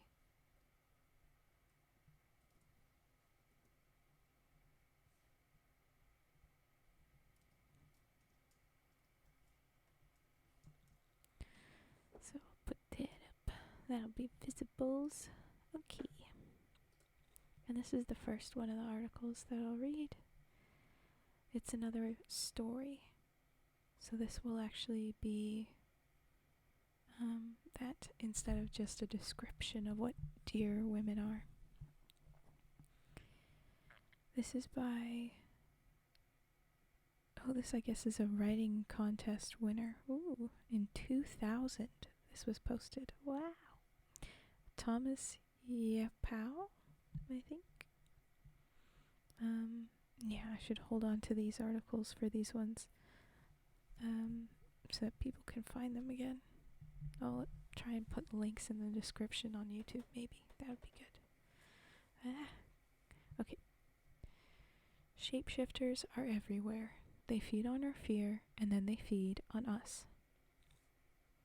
Cool, windy nights in the open plains of Oklahoma make me recollect the fear brought to my people by the shapeshifters. No one knows who they are or where they come from. All we know is we seem to be a delicate treat to them. Little is known of them. Only the medicine men know the details. I know every tribe has some kind of bundles of medicine to ward them off, and every tribe has its own stories. The shapeshifters seem to admire humans and our mortality because the shapeshifters can turn into anything except a full human being. They can't duplicate us because they are unholy creatures, and we are made in the image of God. I'm going to take a second to interrupt to kind of say, I think we had talked about how some stories get sanitized by Christian folks. Yeah, there's still plenty of that in these stories too. I had a very interesting teacher talk to me about some of the interesting versions of creation stories that sound a lot like other stuff. But anyway, please don't start. Oh, I can stop then. I'm just gonna say with this particular, we are made in the image of capital G, God. Yeah, this is a short story written by somebody and not really an older version of things, but obviously still very valid. Okay. This is why we hear things about vampires, werewolves, rabbit-sized people, and the Dear Lady. In the early days, every culture had evil spirits sent out to destroy them, such as disease, famines, and false religions. The shapeshifters were the only evil spirits sent out to destroy the Indians. I hope I don't offend anybody by the telling of the story, but I feel it should be put on paper because of the dying of Indian culture and storytelling. Absolutely, go off, Thomas. Anyway, okay. My great-grandfather passed down a lot of stories, both good and bad, to try to keep my generation in touch with our culture. He used to tell us of certain things that you had to do for certain reasons, like don't talk with the dead or you will disturb their rest. He grew up in the 1920s, when our traditions were still alive. He would tell the younger generation, don't let civilization get the best of you. There are supernatural things out there, and you need to know them and be prepared for them. He would tell of his experience with a shapeshifter, which every tribe has stories of, the Dear Lady. His story always started out like this. It was a cool, windy night with an eerie feeling to it. Me and 3 of my closest friends headed out on a basic 1920s night to a party and find some women to share our night with. We had to argue to see whose car we were taking because we all had one, since most Indians were getting oil money in Oklahoma at that time. Finally, we were on our way to a 49 at Cedar Woods south of Anadarko, and damn, we looked hoss. Okay, sorry. There were at least 80 cars, 2 drums, and 200 people at this social event, all drinking, dancing, singing, and just having a good time. The parking lot was full to the max. Some cars even lined up down the old road that went to the highway. You could hear the drums and singing about 2 miles away on the highway, even though this 49 location was in the middle of surrounding hills. I think everybody was celebrating life that night. So yeah, we're getting younger man telling the older man's story. And I kind of like that. But now you have me also telling their story. Each of us a good deal separated from each other. It's funny. Okay, sorry. Back to Grandpa saying, my friends and I socialized and scoped out some ladies to get next to. I was talking to this pretty Cheyenne girl from El Reno when I was interrupted by a drunk announcer saying it was time for some women's fancy dance. My friends and I regrouped to watch the women in the big long dresses they wore, then float on the earth and bring peace and love with their beautiful steps. The women used their jackets for shawls and danced away to the beat of life. It was about this time when one of my friends tapped me on the shoulder and pointed at the most beautiful Indian woman I had ever seen. She had to be the Great Spirit's wife or daughter. I thought to myself as I watched her sway in the cool night wind. She glanced at us and smiled, making each of us stand straight and look civilized. I threw back my snagging eyes, but only got a twirl as if she tried to disappear.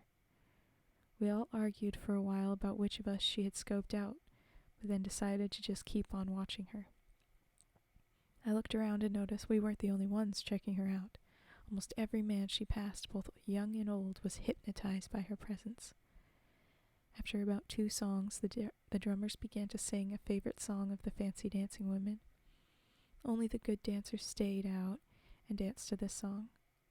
On this particular night, only about 12 women stayed in the circle. By this time, my friends and I had already asked around to find out who the beautiful one was, but no one claimed to know her. She was among the women who stayed out to dance, and everyone started singing to get them going good. The dancers just started to tear the earth, so the drummers started picking up the pace, and the women started getting more fancy. As my friends and I watched, the beautiful one outdid all of the other women and started doing moves no one had ever seen before. The beat got even harder, and several women gave up, but the beautiful one and the others kept swinging their coats and dresses in all kinds of ways, glorifying the world. Finally, the beat got as fast and as hard as it could get, and the only one out in the circle was the beautiful one. Everyone was mesmerized and sang as loudly as they could, and the beautiful one danced as though she never wanted to stop. Almost hypnotized by the beautiful display, I heard someone yelling and turned to see my friend pointing. I got close and made out his words. "Look at her legs." I turned quickly and saw her dress twirling, and as it swirled up I could see nothing but hair and hoofs. I thought it couldn't be. Then the singing stopped, but the drums were beating, and she was still dancing. Suddenly a young man ran out into the circle and grabbed the beautiful one's dress and lifted it up. I have no reason to lie, and I swear what I'm going to say is true. When the man pulled up her dress, she had deer legs. Not just legs, but the whole back body of a deer. She stopped dancing, grabbed the young man's head, pulled it off, and threw it into the fire. Everyone started screaming and running as she tore her dress off to bare her torso. I ran behind an old car and watched the deer lady prance around. She would pull someone's head off, eat his eyes and tongue, and tear out the heart and consume it. No one could leave because of a pile-up wreck blocking the exit, so she was just taking her time feasting on the unfortunate's body parts. I think she had mutilated around 10 people when some old Indian men came from nowhere and surrounded her. They started chanting something in an unknown language and throwing medicine on her. The dear lady started screaming something in a strange language. She jumped over the old Indian men and trotted toward the parking lot. Once there, she jumped on top of a car as everyone ran frantically away. She lifted up onto 2 legs and gave a high-pitched scream, then jumped from car to car until she was out of the parking lot. Last thing I saw was her hopping into the woods, like when you see a deer on the side of the road and it leaps away. When everyone calmed down and took count of who was missing, we realized that the old Indian men and the dead had vanished. We all decided to keep this to ourselves and the families of the dead. We were real lucky because I have heard stories of the Deer Lady wiping out whole camps. This shapeshifter is sneaky and always takes the same appearance for some unknown reason. That night we had forgotten to pray for the earth, give thanks, and do other things that keep bad spirits away. We practically invited the bad spirits in. We took our traditions for granted and lost many good lives that night. That's the end of his story. We go back to the younger man. I think we need to be aware of the bad spirits we deal with, especially today. We have a lot more to deal with than they did back then. We encounter alcoholism, violence, and drugs. We are not educated about how to ward off these bad spirits. My great-grandfather and everybody at the 49 learned the hard way about the wrath of bad spirits. Even knowing stories like this, our present generation still does not learn about traditional medicine. The bad spirits will eventually devour our culture because of our lack of knowledge. And then underneath we have a little bit about our author. Thomas Yapao is a 24-year-old Kiowa Comanche Apache from Anadarko, Oklahoma, and lives in Lawrence, Kansas. After majoring in business administration at Haskell Indian Nations University, he plans to pursue a degree in political science at the University of Kansas.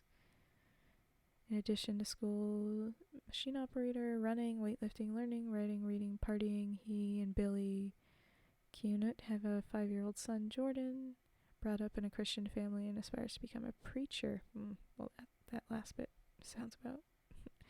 yeah, I will say that was in 2000 that this was posted, so I hope that this Thomas has had a good life these 24 years later. But that was fun. That got spooky. That got scary. Who liked that?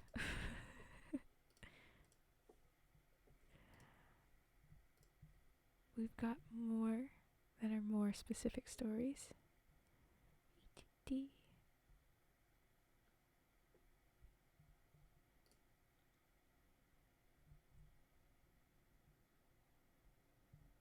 Some of them did survive. Yeah, so like the great-grandfather of Thomas there, he survived. He ran away. But the idea was that the old men that saved them and the people that the Deer Lady had pulled the heads off of, they are gone.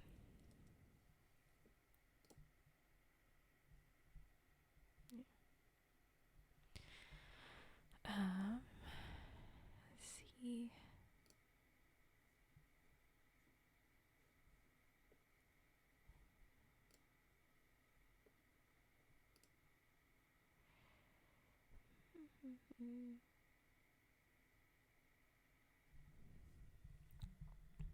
And no one survived. Yeah, then where did the stories come from? No, in that case it was the older guy who had got himself all done up. And that's when he that's when he got the rest of it. Oh, frick's sake. Oh, good. Okay. Well, he was getting himself all done up and he had a car, so I think he was at least a young man. You know, teen at minimum. Alright. We have an ad that's gonna run in 2 minutes, so I think I'll just force it to run now, and then we'll go on. Yeah. The pulling up her dress, as one of the moments that I had called out, some of the versions of the stories say that once you show off the legs, once people see that, then the spell is broken, and obviously everyone was very entranced. But yes, it is hella rude, because there's also plenty of things that said she only gets aggressive when people have been problematic. Although in that particular story, he said that like 10 people, and it wasn't very specific about who she went after. So maybe she just went killing. I don't know. But alright, I'm gonna run a quick ad, and then we're gonna read the next thing. You just drinking your drink? Well, if she was being just evil, then hopefully she doesn't see you. If she was being just, the comeuppance, the sort of like karma thing, yeah, you'd be in your right to just sit. But okay. The next story is Digital Folklore Archive, and it looks like it's someone that's telling the story and an interviewer. And so this story is kind of interesting. They have like names redacted and stuff. But I think this will be a cool one. Let's get that info up. Hold on.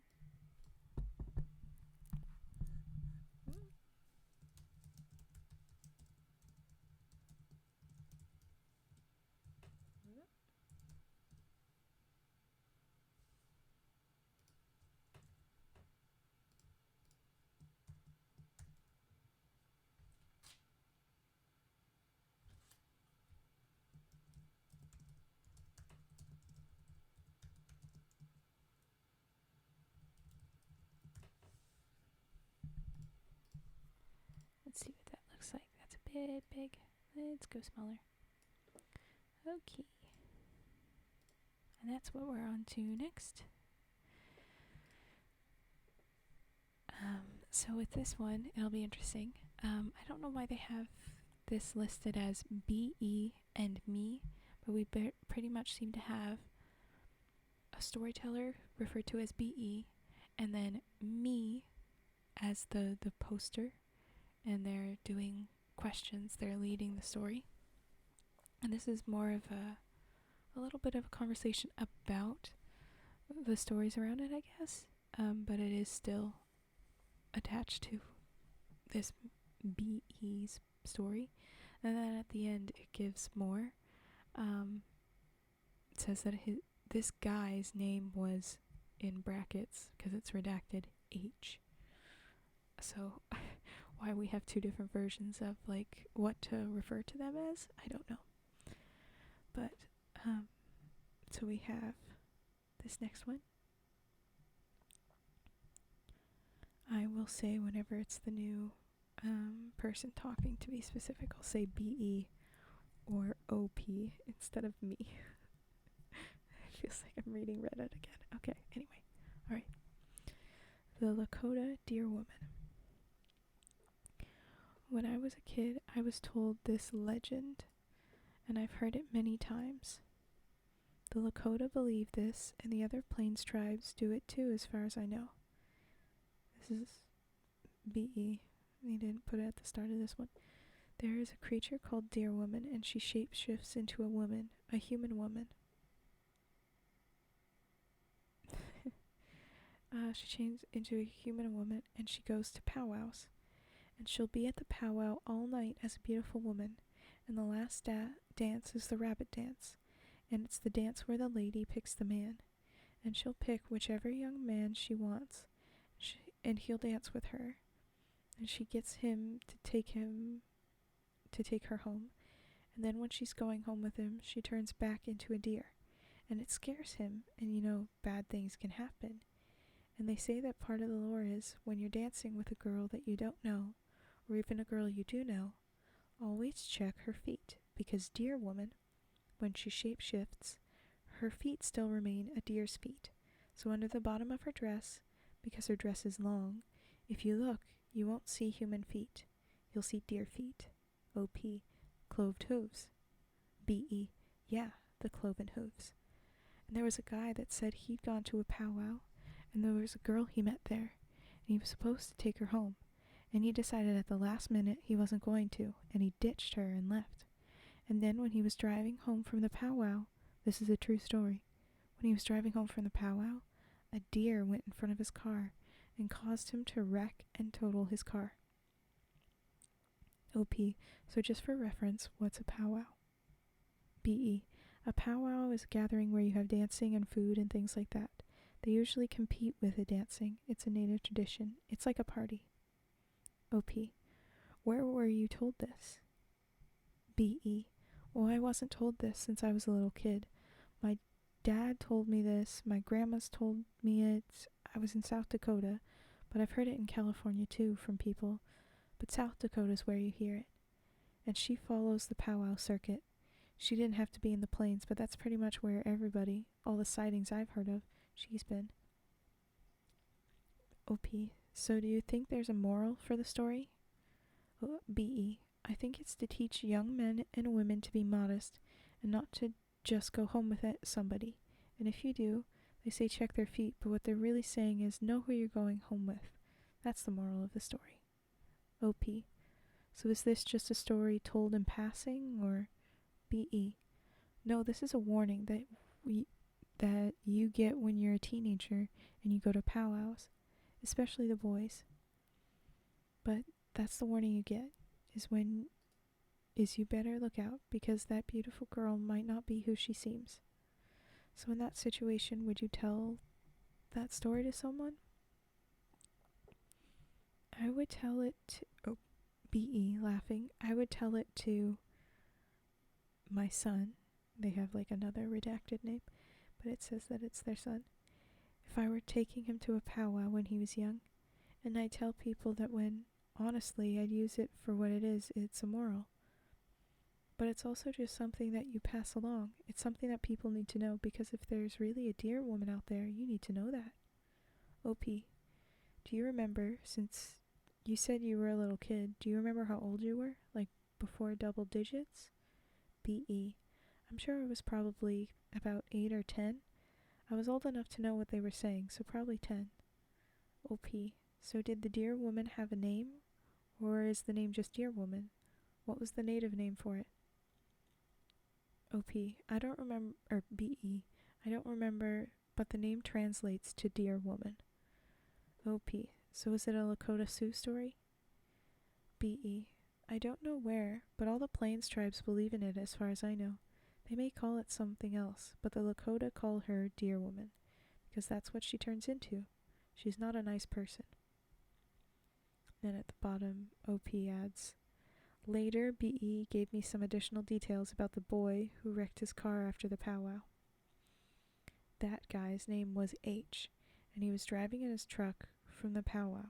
The accident happened around 1979 or 1980, when that guy was 16.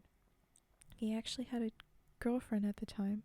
That's why he initially decided against bringing the girl home with him. H is a really honest type of person, so if he had just totaled his truck after the powwow because he was drunk or something, he'd be telling everyone that. But that was the story he told. I think the dear woman could sense he was having adulterous thoughts, and that's why she went after H. The end. But it says that it was posted in a specific area in 2015. That's interesting. Anyway, there's that story of the deer woman. Ooh.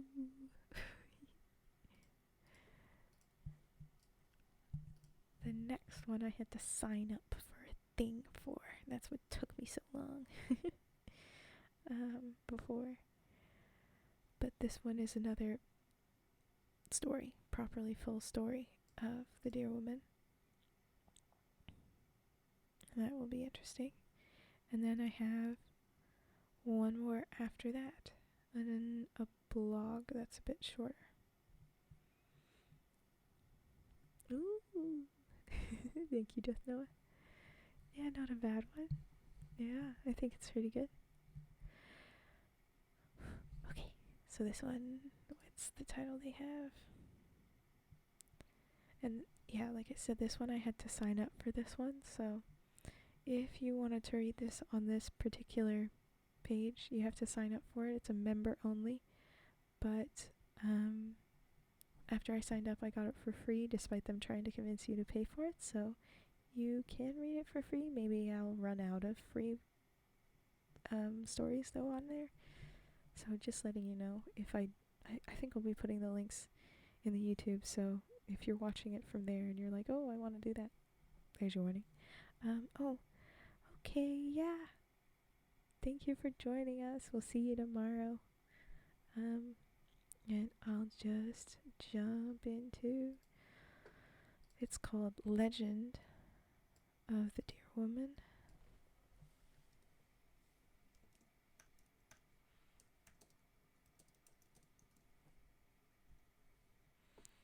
It's on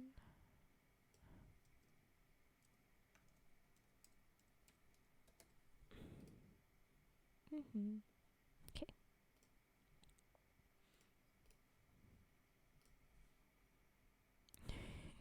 Yes, whatever time zone you're in, have a great whatever that is. I know you're having a day, so have a good day. Dumda, have a good day. Alright. The Legend of the Deer Woman.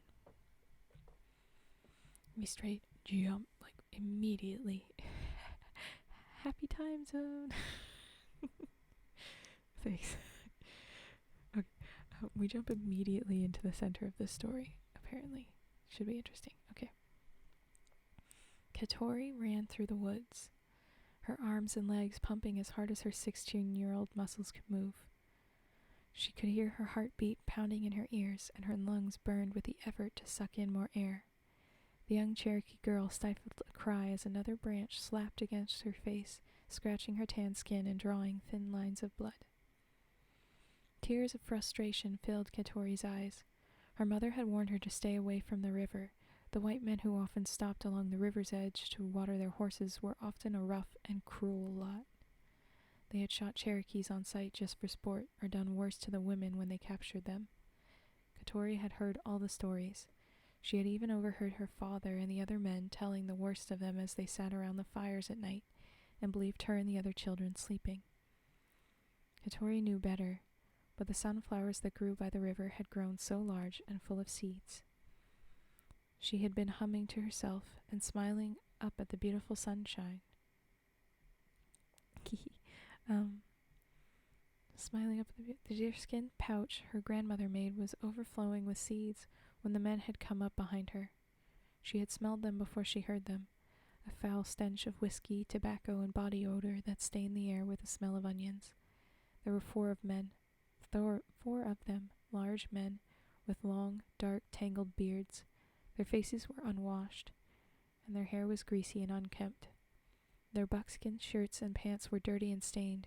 These men were trappers, and from their looks they were returning from weeks of hunting wolf, bear, antelope, and the gentle creatures of the forest. I'm going to interrupt it to say I hope that this is one of the more helpful versions of the Deer Woman. It looks like it will be. Version of Katori getting helped, you know. Anyway. Katori being our young girl right now. Anyway. Okay. But warning, it does seem like we're getting scarier, so get ready for that. The men had fanned out into a semicircle as they closed on her, cutting off any avenue of escape.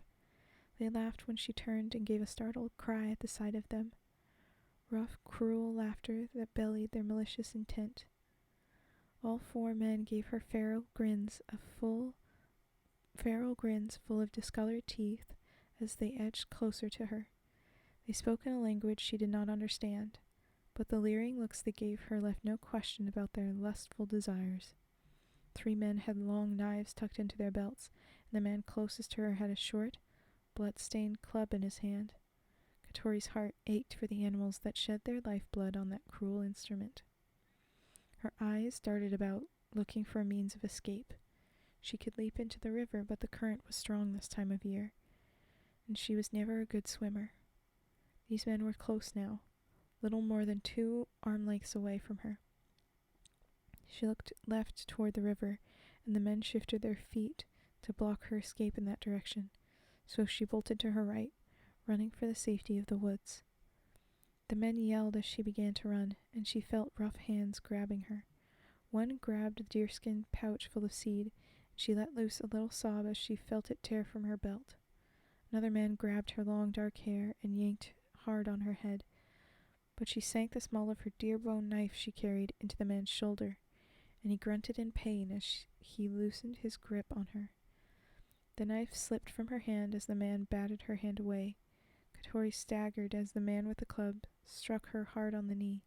Another punched her back, causing the air to whoosh from her lungs. She cried out through clenched teeth, but kept her footing and ran for the forest. Her father always said she could run with the antelope, but the pain from the man's blow to her knee sent lightning bolts of pain from her foot to her hip with every step. She wanted to curl up on the ground and weep, but she heard the men's ragged breaths behind her as they pursued. She wanted to run towards her people. Even if she could not outrun the men, she could get close enough to the village where they would hear her cries for help and come running. However, Katori feared these men would hurt her father and her brothers. Even if the other Cherokee warriors from the village came and injured or killed these men, she knew more white men would come looking for them with guns and horses to seek revenge on her people. So Katori ran away from her village toward a part of the forest that was unfamiliar to her. The men behind her crashed through the woods like wild beasts in pursuit of her. Some cried out harsh words that she figured were curses in their language, but others laughed and hooted as if they enjoyed the hunting of the young Cherokee girl. Tears of pain and fear welled up in her eyes as she ran. Sweat poured down her face and back, soaking her deerskin tunic. Katori burst through the woods into a clearing, and she let out a sob of despair. The clearing ended in a vast chasm high above the jagged rocks of the river below. A large white mountain goat stared at her from the other side, standing on a rock lazily chewing grass. The distance was too far to leap across. Katori's heart sank as she heard the men approaching the clearing. She turned to face them. The men were moving slower now, not wanting to scare her into jumping off the cliff, wary that their quarry would elude them by choosing death over torment at their hands. They gestured for her to come toward them, speaking in a soothing tone. Over the beating of her heart, she heard a distant tapping noise alternating between loud and soft. Tap, tap, tap, tap, tap, tap, tap, tap. Katori stared out across the chasm at the mountain goat. The white fur of the goat shone on the bright sunlight, its short horns appearing as twin shoots growing upward from its head. The goat's dark eyes stared directly into hers as it stomped its hoof against the rock. Tap, tap, tap, tap, tap, tap, tap, tap. Then a thumping sound reached her ears, and she looked down toward the riverbed where a beaver perched on a rock beside the rushing waters. The beaver, too, looked directly into her eyes, its flat tail beating against the rock. Thump, thump, thump, thump, thump, thump, thump, thump. She turned back towards the men who continued to slowly advance on her, oblivious to the sounds of the forest. In the branches of an oak tree above the men, a crow stared directly at Katori and began to call, "Caw-caw, caw-caw, caw-caw, caw-caw." Sounds stirred something deep in her memory and resonated within the core of her being. Corey's mind searched desperately for understanding as the men drew closer. Tap, tap, tap, tap, tap, tap, tap, tap, thump, thump, thump, thump, thump, thump, thump, thump. Caw-caw, caw-caw, caw-caw, caw-caw. In the back of her mind, Katori's grandfather's voice echoed in her head, and her eyes opened wide in realization. She had sat with her grandfather by the fire one night and watched the warriors dancing. His aged legs were too old to dance any longer, but his mind was keen and sharp. He had explained that warriors dance with the beating of the drums, following the heartbeat of Mother Earth. Bum bum, bum bum, bum bum, bum bum, bum bum, bum bum, bum bum, bum bum, bum bum. In her mind's eye, she watched the warriors dance to the beat of the drums as the licks of fire rose up toward the night sky. The rhythmic rise and fall of their legs matched the earth's heartbeat. As she listened to the goat, the beaver, and the crow, she heard the drums loud and clear in her spirit. Bum bum, bum bum, bum bum, bum bum. Katori gave over to the pulse of Mother Earth, her legs rising and falling to the beat. Her long dark hair and slim arms moved to the rhythm of the drums that echoed through the core of her being. Bum bum, bum bum, bum bum, bum bum. Her body swayed like a reed in the wind as her knees rose and brought her feet down to the soft earth. Katori's lithe body was pirouetting like the earth orbiting the sun. She opened herself up to Mother Earth, channeling her despair and fear into the beat of the dance, calling out to the Great Mother for protection. Bum bum, bum bum, bum bum, bum bum. The men stared at the dancing Cherokee girl in disbelief, looking from one to another uncertainly as she stomped and whirled in the clearing. Then one by one the men began to smile and laugh, raucous laughs that were cruel and mocking. Then the man with the club stepped forward and swung his arm in a wide arc, the hardwood of the club connecting with the side of Katori's head with a loud thud. The drumming in her mind ceased suddenly, and Katori felt the world swoon. The clearing turned into a blur, and the sounds of the forest became distant as she fell backward. The ground felt soft and welcoming as her body hit the ground, her limbs seemingly deep asleep and unresponsive. The men closed around her, and she saw their malevolent, bearded faces leering down at her. The one with the club knelt beside her and roughly jerked her head to face him. The movement felt distant, and she had difficulty focusing her eyes on his face. He said something in his rough language and then laughed. The other men laughed with him, a feral, mirthless sound. A strange look crossed the man's dirty face, and he quickly became alarmed. He looked down at his hand and began to pull at the grass around it. The other men started to back away from the man as his bearded mouth contorted as he began to shout and scream. Katori's eyes lazily looked over at the man's hand, his screaming a distant sound in her ears. The grass had wrapped itself around his hand, covering it entirely and speeding its way up his arm. The man frantically pulled at the grass with his free hand, but the faster he tore at it, the faster it grew. There was another scream off to Katori's left, and it was only with great effort that she could turn her head to look toward the sound.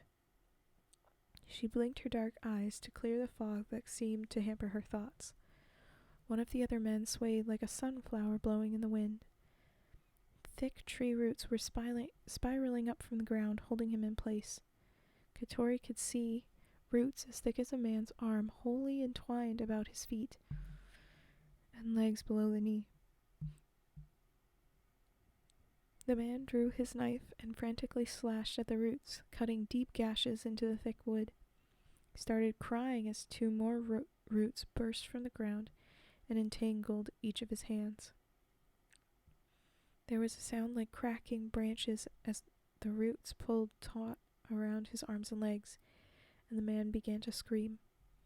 The other two men ran toward the forest, leaving behind the ensnared men and wounded Cherokee girl. She watched as a large, dark shape, nearly twice the size and girth of the largest man, stepped from the forest. It was not until the form had let out a rib-rattling roar and swung a head-sized paw at the first man did Katori realize it was a bear of immense size. The bear's massive paw struck the man's head and sent him tumbling through the clearing like a leaf in the wind. His body sprawled in a heap, lifeless, eyes peering skyward from a head that lay at an unnatural angle. Immediately, the grass started to rise and cover his shattered body.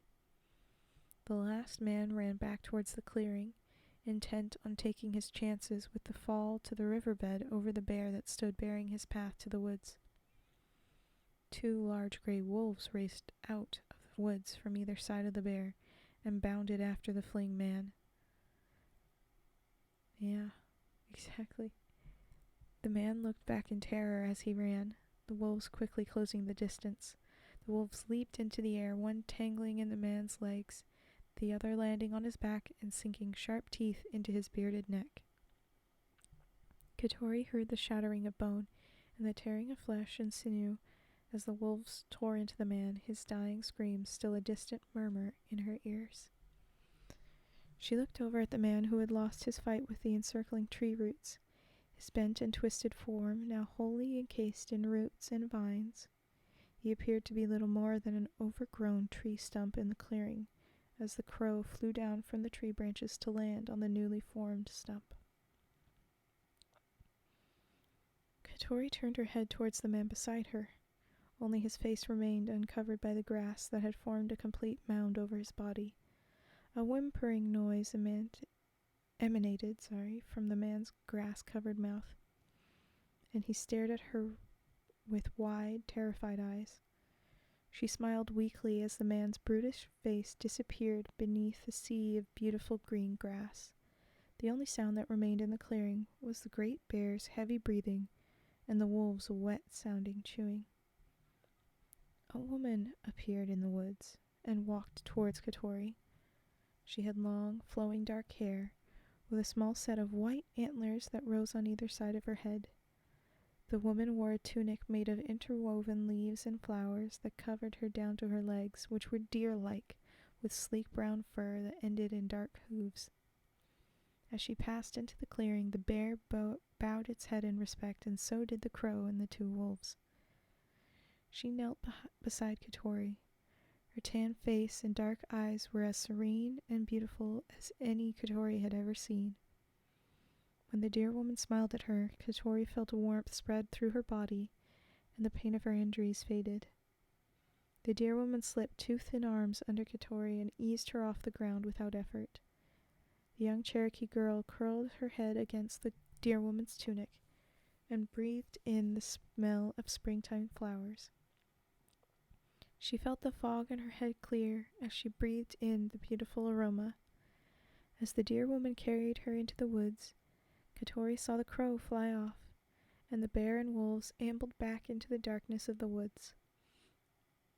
The clearing looked as she had first seen it, although now there was a tree stump and three grass-covered mounds where there had been none before.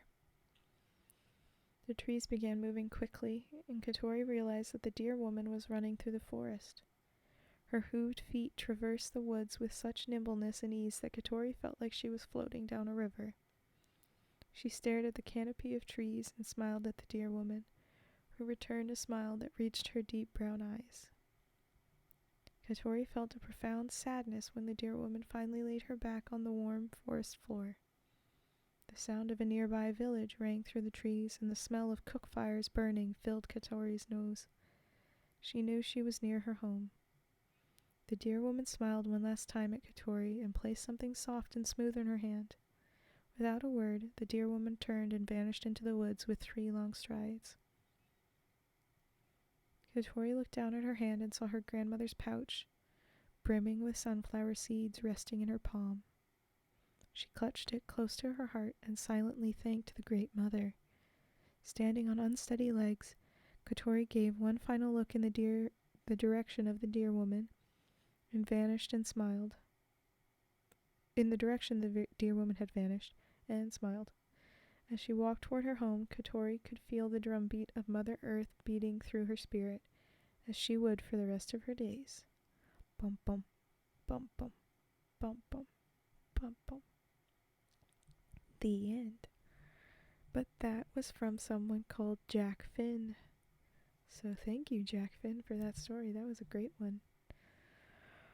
I want to cry. Oh yeah, I started to wonder that too, because some of them said, like maybe the deer woman that was greatly wronged becomes who she was. But that was, I called it from the start, and I second guessed it. But yeah, deer woman being a lovely, helpful figure. That's what we needed to see. Yeah. Oh, that was well written. All right. Well, then there's just one more that I have listed here. And then I need to make sure that I go through everything when I upload them so that I have them all listed out. I have all the links put together. I didn't write everything. Ooh, I didn't write everything like I normally do, because it was just a little bit different in how it existed this time. But I will make sure I have things put together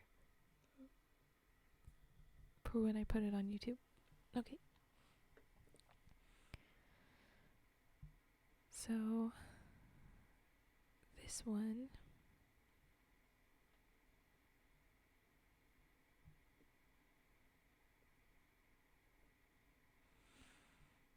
Everything I see here, I don't think this is genuine. I think this is actually a completely...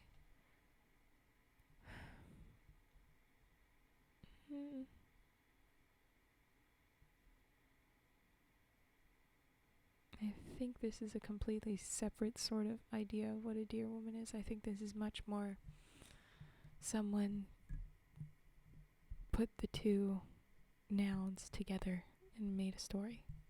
But might as well read it.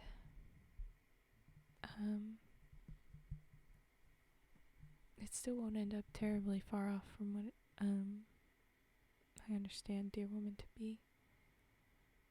We'll see. Anyway, I will quickly put that title up. It's just called The Deer Woman.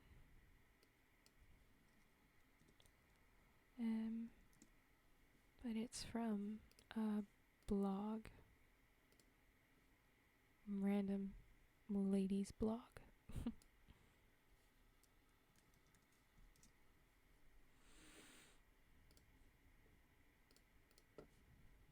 Why not? Okay.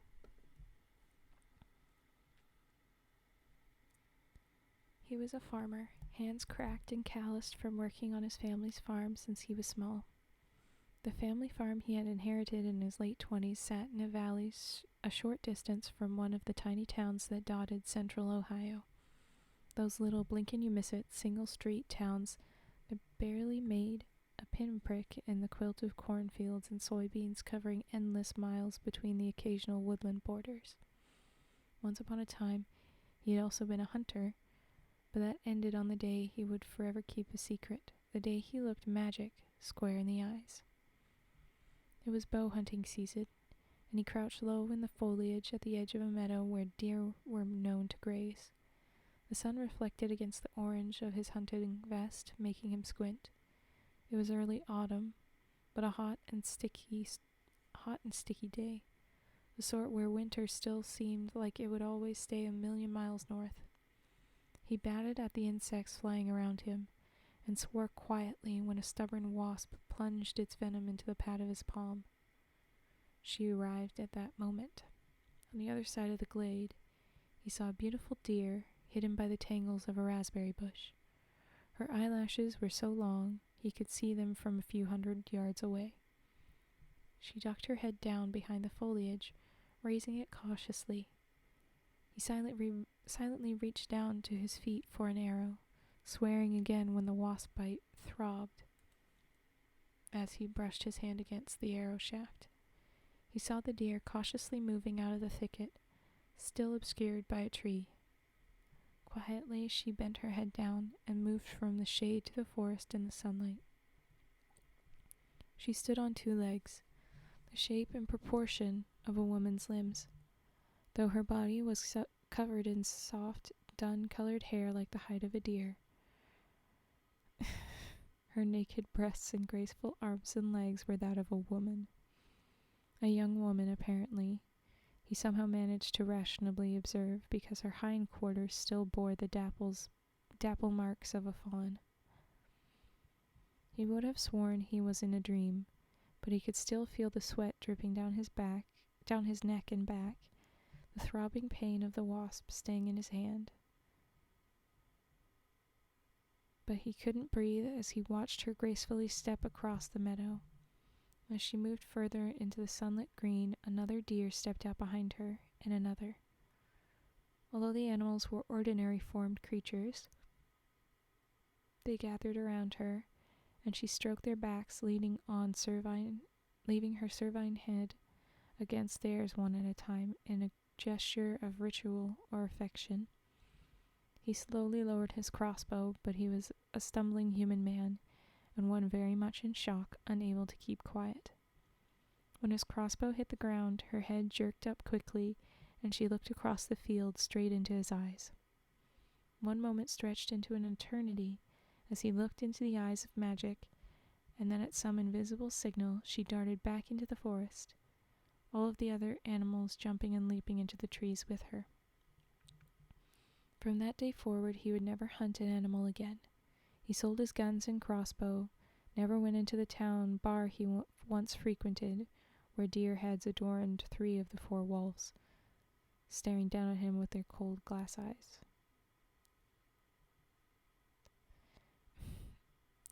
A lot of these sentences are just mildly confusing me because it's like one piece of a sentence and there's not there should be an and in there or separate sentences.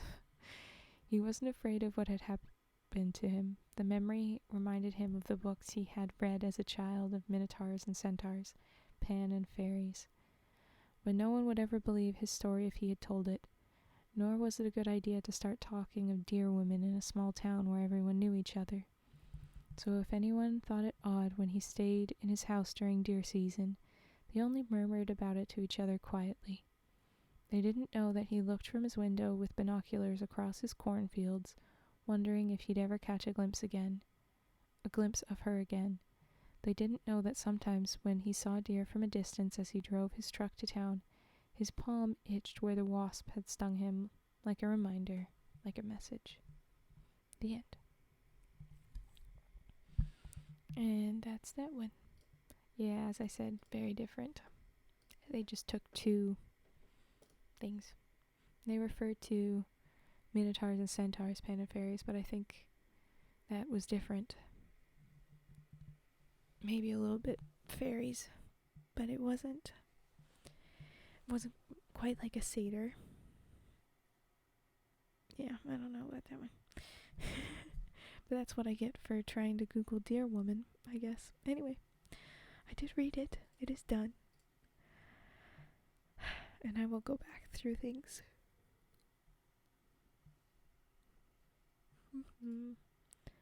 I didn't end up reading that one. We'll put that over there. We did read the creepypasta, so let's go back to that. I want to make sure that I have all the stories all the parts I did read. Okay. Didn't read that one. I think I read these in... Oh no. We have lost that one. Okay. What happened to the creepypasta?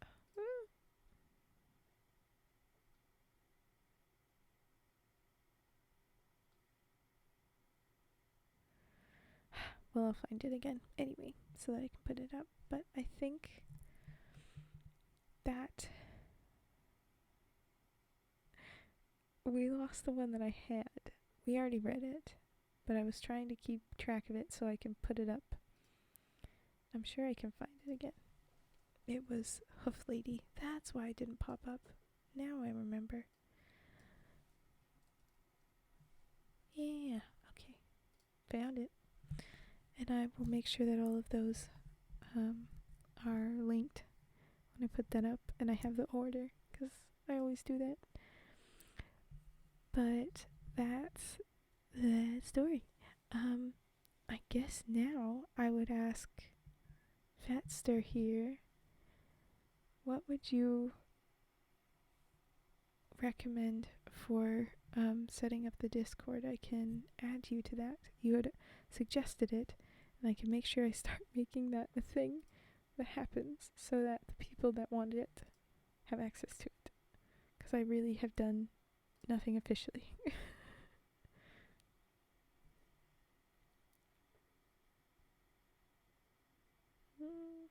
How do I add people? Invite people. Never mind.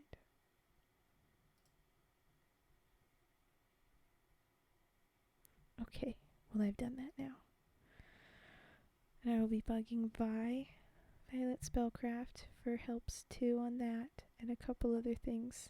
Because she said that she would make sure that I think it was mostly the alerts and things that I should have up for you guys. And that'll be that. Tomorrow I will totally be reading Iroquois stories, because there's a whole heckin' bunch in here, and it looks like it'll be really fun.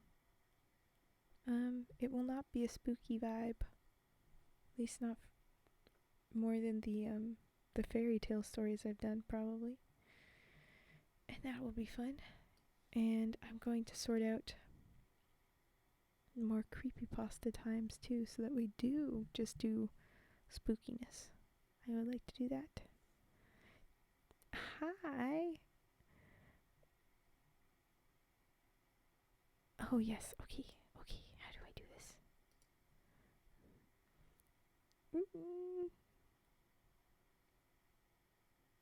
I may need to get Vi's assistance. But hi, Jabin. We must have said hi before, and I don't know. JB Ninja Lit, yeah. And then Cage Nightwind, thank you for the rat and flower. Thanks. We're going to wrap up for tonight probably, while I finish sorting the things out, and I'll make sure that this gets put up on YouTube. JB, okay, sure will do. Then I'll see people tomorrow. I'm still just doing the late stream. Oh yeah, sorry JB, we usually end, and I'm ending a little bit early, just kind of naturally tonight. I could stay up and chat for things, but I don't have anything prepared to read, and some of this has gone a little bit wacky. I thought I had more stuff originally prepared, and I didn't. Yeah, just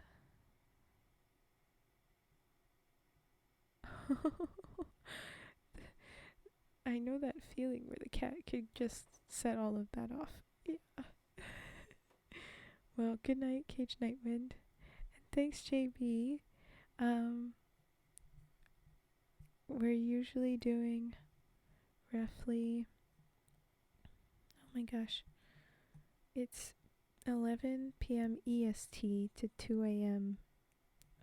Usually for this stream. And then normal weeks, I'm going to have consistently a stream a little bit before that, 5:30 EST to 8 EST. But I'm not doing that this particular week, and I'm going to be disappearing as I travel up north. But I will be back to that after I'm back from that trip in a few weeks. Yeah, lurking is good. There's no worries for that. Happy to do the uploads, of course. Eventually I'm going to be putting up my own stories on the YouTube. And so they won't even be streams that will go up on the YouTube. It will be separate content. But that is because I have other things I have to do a little ways out. But yeah. Alright. Well then I will see hopefully lots of you in the chat tomorrow. And I'm going to do my darndest to get everything set up like Discord as soon as I can. I'm also trying to set time aside to work on a more fleshed out About Me section page and get alerts done that look nice and do things, I guess, and always more emotes. But I have other things I need to do too, so I don't know. But alright, good night everyone, or have a good day if that's your time zones. As Fetster said, happy time zone. Oh yeah. Well, you were there when we read somebody else's story. I'm happy to read other people's stories, and then I would list them. Oh, I think I'm pretty sure I listed things. I may have to go back into the uploads I did for YouTube and make sure I included the call out. I think I put that person's name in there. I don't know. But yeah, okay, bye-bye. Talk tomorrow.